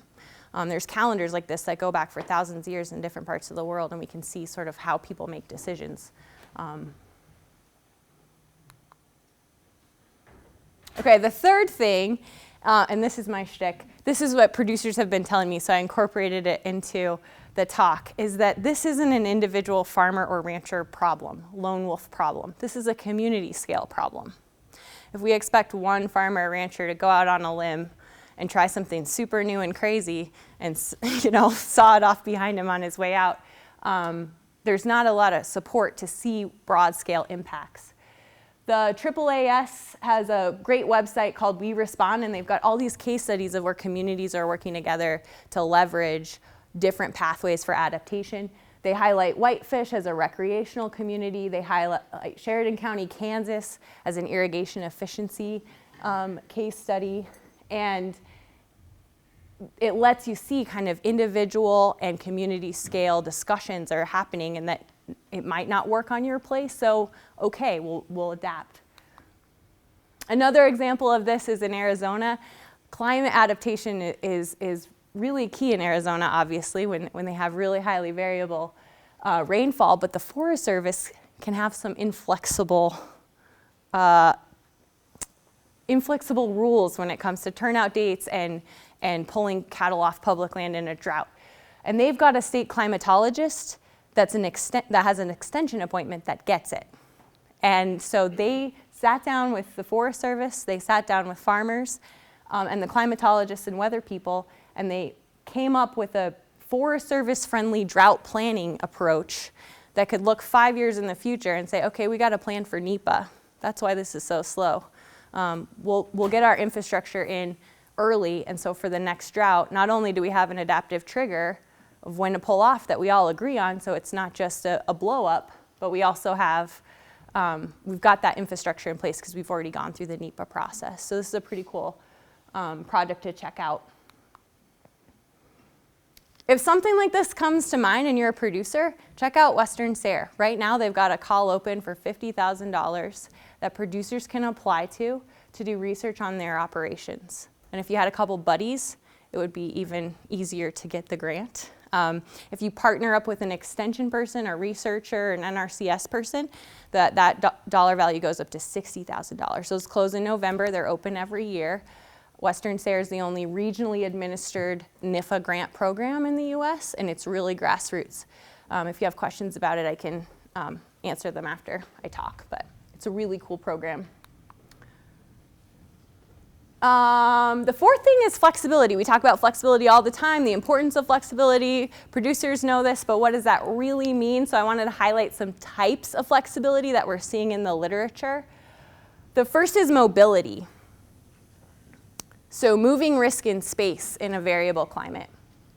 The second is storage. Moving risk in time in a variable climate. Maybe that's grass banking, maybe that's hay storage. The third is diversification, not just diversified types of livestock and income, but maybe diversified decision making. And that's what we're seeing in that CARM project, bringing different groups of people in to collaborate, especially in a public lands context. Pooling. If you've ever been to a rope and drag branding where everybody in the community comes and then there's a meal after, that's an example of pooling. You've all probably done it, where you're sharing resources and information across the community, so that moves risk across the community. And then market-based approaches. Of course, insurance, buying and selling resources. We see a huge movement of hay in drought across the Great Plains. That's exactly what that is. There's the I-25 is the hay pipeline in the Great Plains. Mongolian herders do this. Great Plains ranchers also do it. These are old systems. This is a social issue, right? And then triggers. This is the last thing. We've put a lot of resources into our genetics, so it's hard to sell those cows when the time comes, and you hold on and you wait for maybe it's going to rain. And so we've developed this idea of a weather trigger to give folks a deadline to make a decision that you know you've got to make that you don't want to make. And that can be really important because kind of that optimism is where you can get into trouble in a weather event. Selling cheap cows and buying expensive hay is not the kind of situation you want to be in. So having a trigger point, whether that's when this runoff is over or when the drought monitor says XYZ, that really pushes you to sit down and think about that conversation is the idea here. The trouble with this is you can set a trigger that's too far ahead and miss your chance to act. So if you wait until you can see the effects of the thing that's coming, you can end up in the emergency room. If we're going to wait for sea levels to rise into our kitchens before we change the way we build our houses, it's too late. So that's the double-edged sword with triggers. But the goal is to plan ahead so you don't end up in the ER. It's essentially the diet and exercise program, so you don't end up in the emergency situation. So we've talked about some of the threats in a Montana context with an emphasis on grain and beef and rural communities in Montana. And then this idea of shifting baselines or the new normal, using all kinds of knowledge, thinking about this as a community issue, thinking about different types of flexibility, and thinking about triggers as a good and potentially risky thing to be engaged with depending on what they are.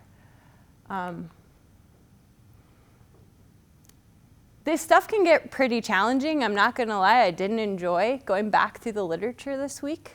Some of it is pretty hard to read.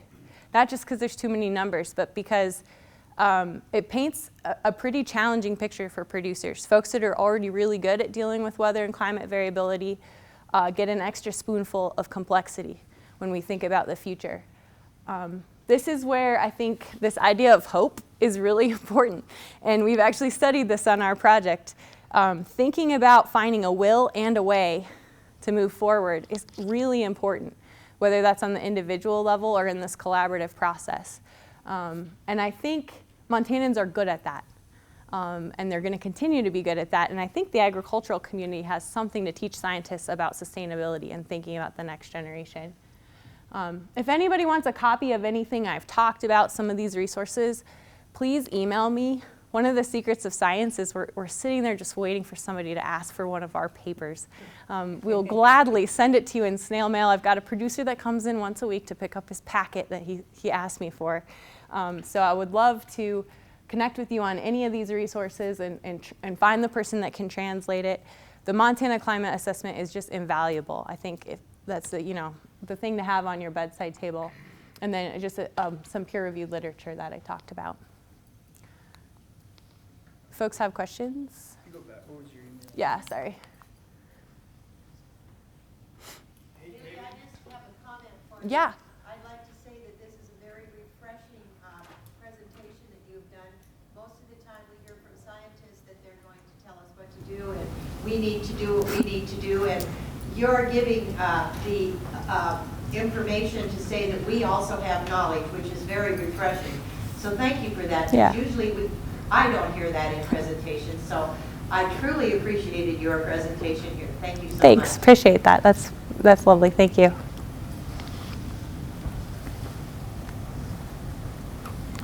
Haley, if I can just speak on behalf of Montana State University Extension. We just hired a mental health specialist, and one of the things she's going to be focusing on, and we're going to be setting up, is really looking at farm stress and getting an advisory council together. So just wanted to note that Extension is trying to keep up with those trends and wanting to be a part of the solution too.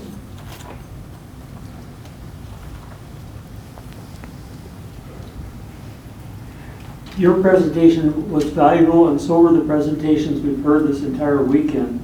I would like to ask the organizers of the weekend to please email us or otherwise make available to us some summary of what we've heard over this weekend. There have been some, particularly website references would be quite useful to me, and I'm sure to others.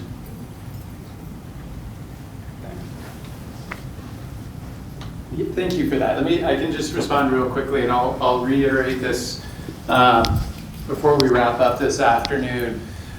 So I will do a couple of different things in the short run and in the mid run as well. First thing I will do is touch base with all of the presenters, especially those who have had PowerPoint presentations, and make sure it's okay with them, but see if I can't get them posted to our website.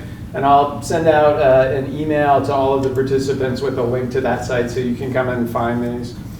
The things that we'll be working on once we get beyond that is to, as I mentioned before, pull together some of the comments and themes that came up in the discussions yesterday and today, and pull together a white paper that aggregates resources, pulls together perhaps a kind of annotated bibliography that would be maybe in response to or supportive of some of the questions and concerns that have come up.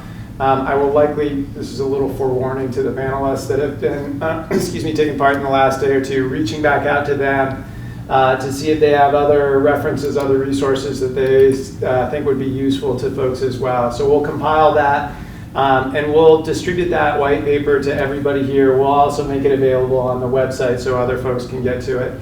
As you can see, we're videotaping the event as well. We have a YouTube channel where we'll be posting those. We'll make that link available. So if you've got folks or people that you know who couldn't be here and are interested in some of what's covered, we'll be working on the production of that and get those posted.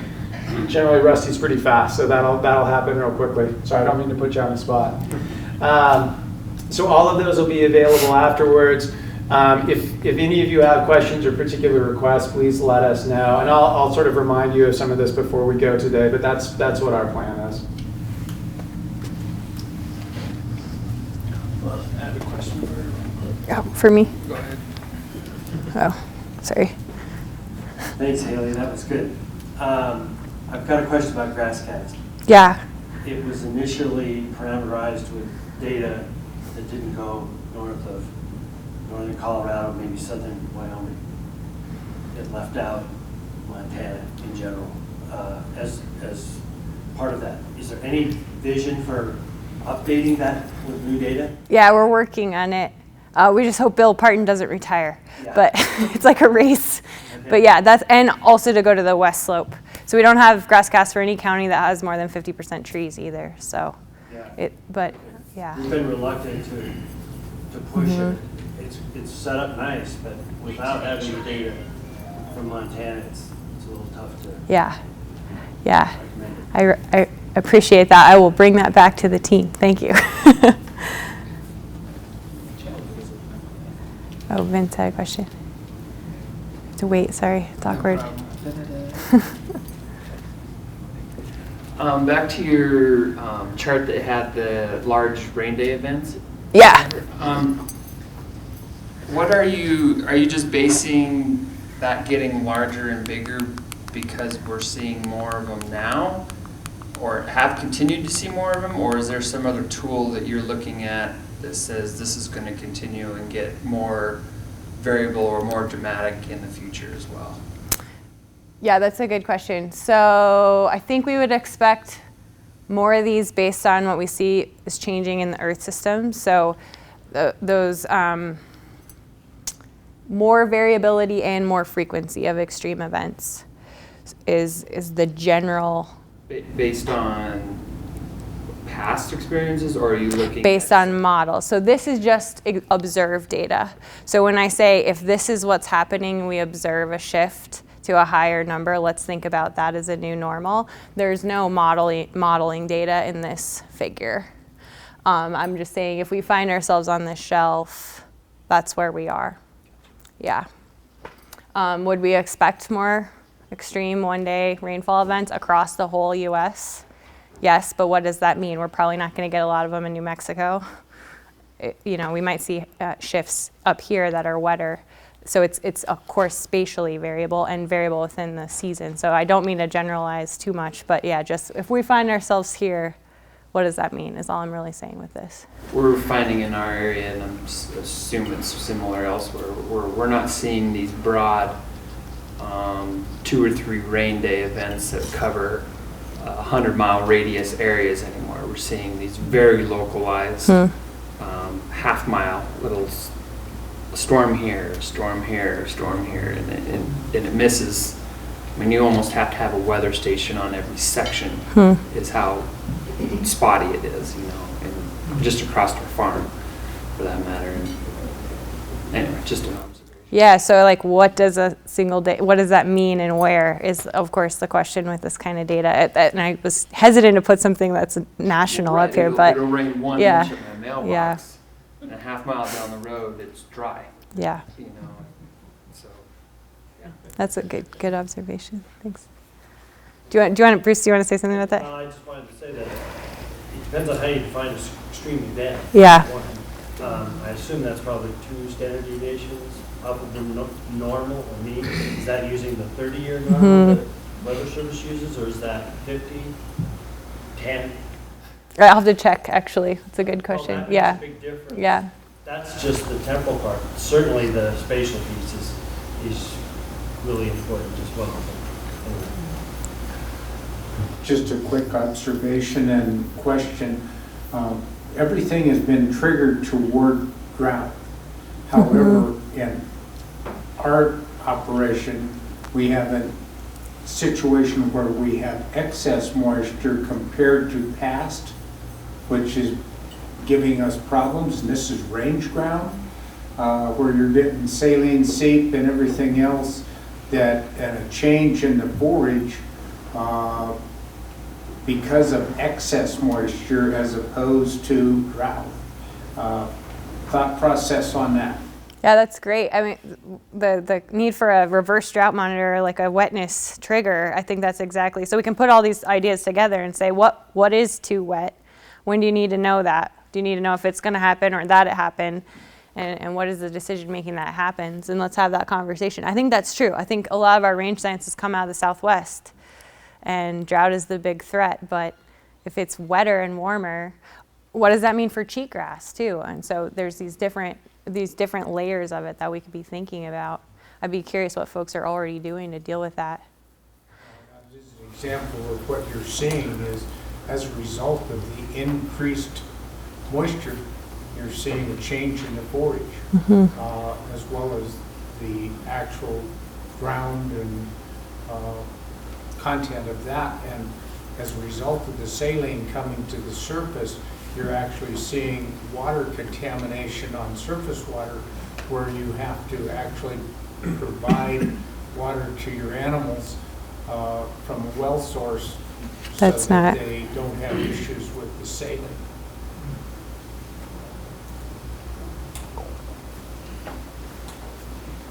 Oh, yeah. Thanks, Haley, for your presentation.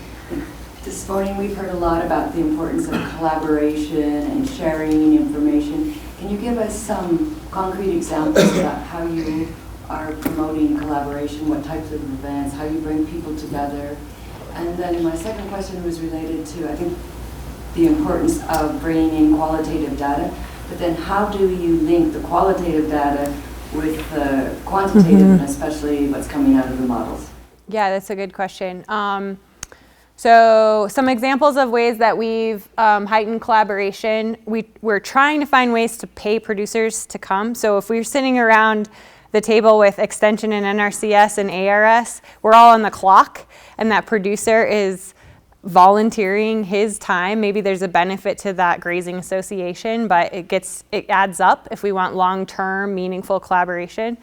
We're trying to invest in the long run. So we have some grazing studies that have been going since 1939 at our station, and we've had the same grazing association there.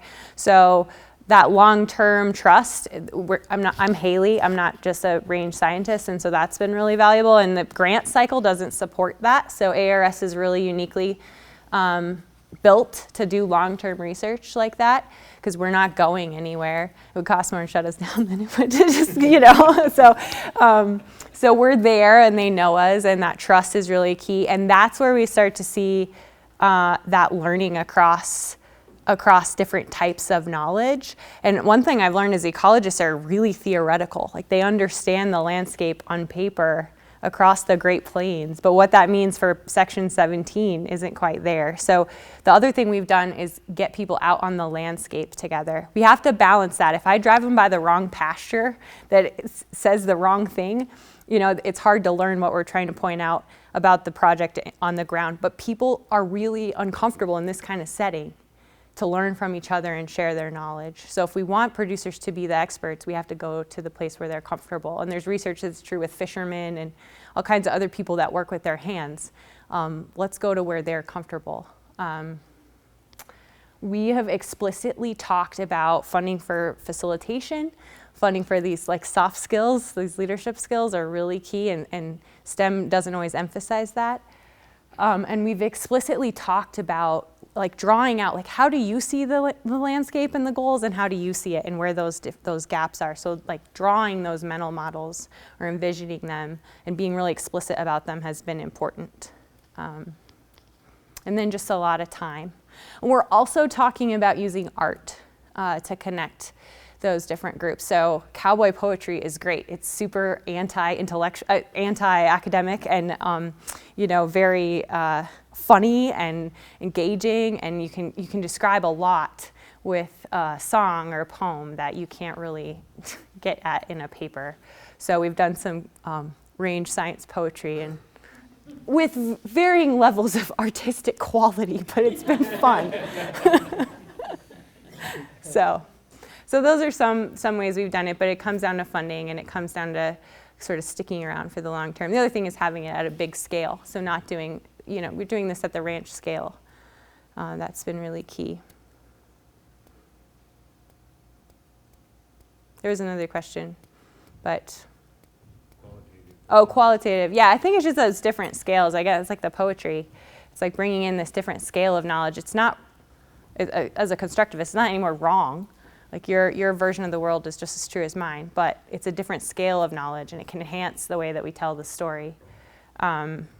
So yeah, it's a tricky one. The qualitative stuff is tricky, but we don't try to compare and say, oh, well, the model says this, you must be wrong. We try to find a way where we can understand those two things together, and that's been really fun. I think that's been a good process.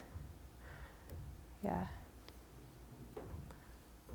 Zach, did you have a question? Oh, and we partner with One Montana. That's the other thing we do. This might be a total curveball, so you can. It is, but Okay. Senator Gillespie mentioned yesterday that the State Water Policy Committee in Montana is looking at weather modification. And somebody will probably throw a rock at me in this room just for even using those words, but the reality is most of our neighboring Canadian provinces are investing millions of dollars in it, and most of the western states around us are.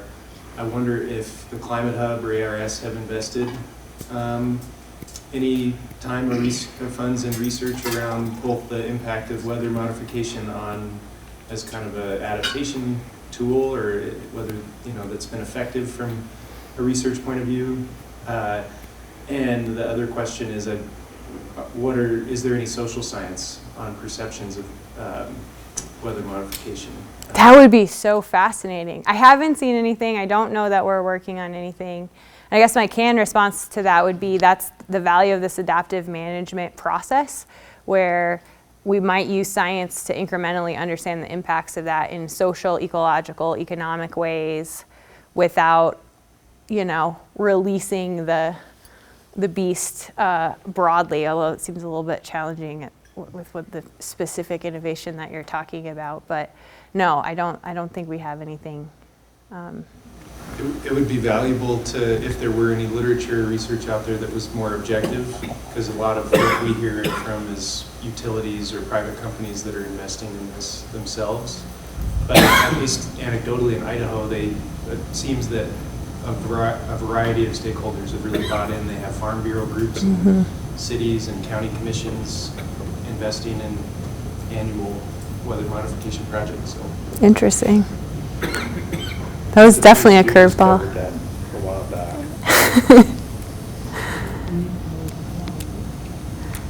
Yeah, do you know about weather modification? Well, it's been a while since I looked at it, but I can say that generally there's no reason to think that it'll work in Montana. It works well in flatlands, and as you get to North Dakota, far eastern Montana, maybe. If you have plains to the west of you where predominant flow of moisture comes from, like Idaho, on the edges of, certainly the western edges of Idaho, it can be effective there, but I think generally it's been, most scientists have not got behind the idea that it will give you any kind of consistent response. Unless there's some new literature that I don't know about. So that's probably a 10-year-old answer.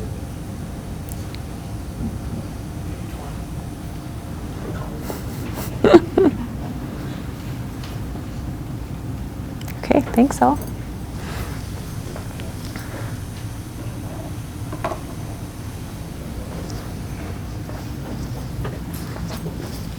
Don't go anywhere yet. Oh.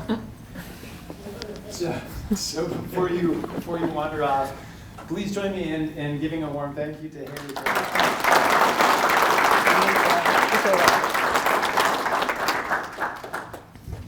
Do y'all remember the Far Side cartoons? A couple of my students will have heard me say this before, but because I teach seminar classes at night, so my classes don't get done generally till 8:30 or 9 o'clock at night, which actually my students get to look forward to this evening. But I can always tell, I get to a point like half hour or so before the end of class. One of my favorite Far Side cartoons is a picture of a classroom. There's a giant kid sitting at the front of the classroom with a tiny little head. He's got his hand out going, "Mr. Osborne, my brain is full, can I go home now?" There's always a sort of moment in time in class or at conferences where people are like, "My brain's full, can I go home?" I think we may have met that moment or arrived at that moment. I want to say just a couple of things before you hit the road this afternoon. First, I want to say thank you again to all of our panelists and our speakers in the last 2 days. So please join me in a round of applause for those.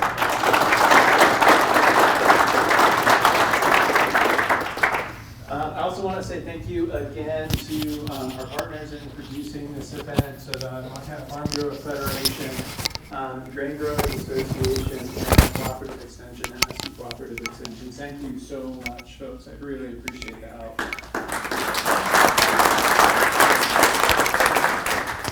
One logistical piece before you go. We ordered a few too many sandwiches for lunch, so if you want to grab a sandwich for the road, if you've got a long trip or a short trip, whatever works for you, let us know and we could probably send you off with a sandwich before you head out this afternoon. Again, we'll also be pulling as much of this material together as we can. For those of you who are panelists in the rooms, if you had a PowerPoint presentation, could you nudge me real quick before you take off and let me know if it's okay if we turn those PowerPoints into a PDF so they're stable and then get them posted on our website. If I don't catch up with you, I will ping you in the next day or two and see if that's all right.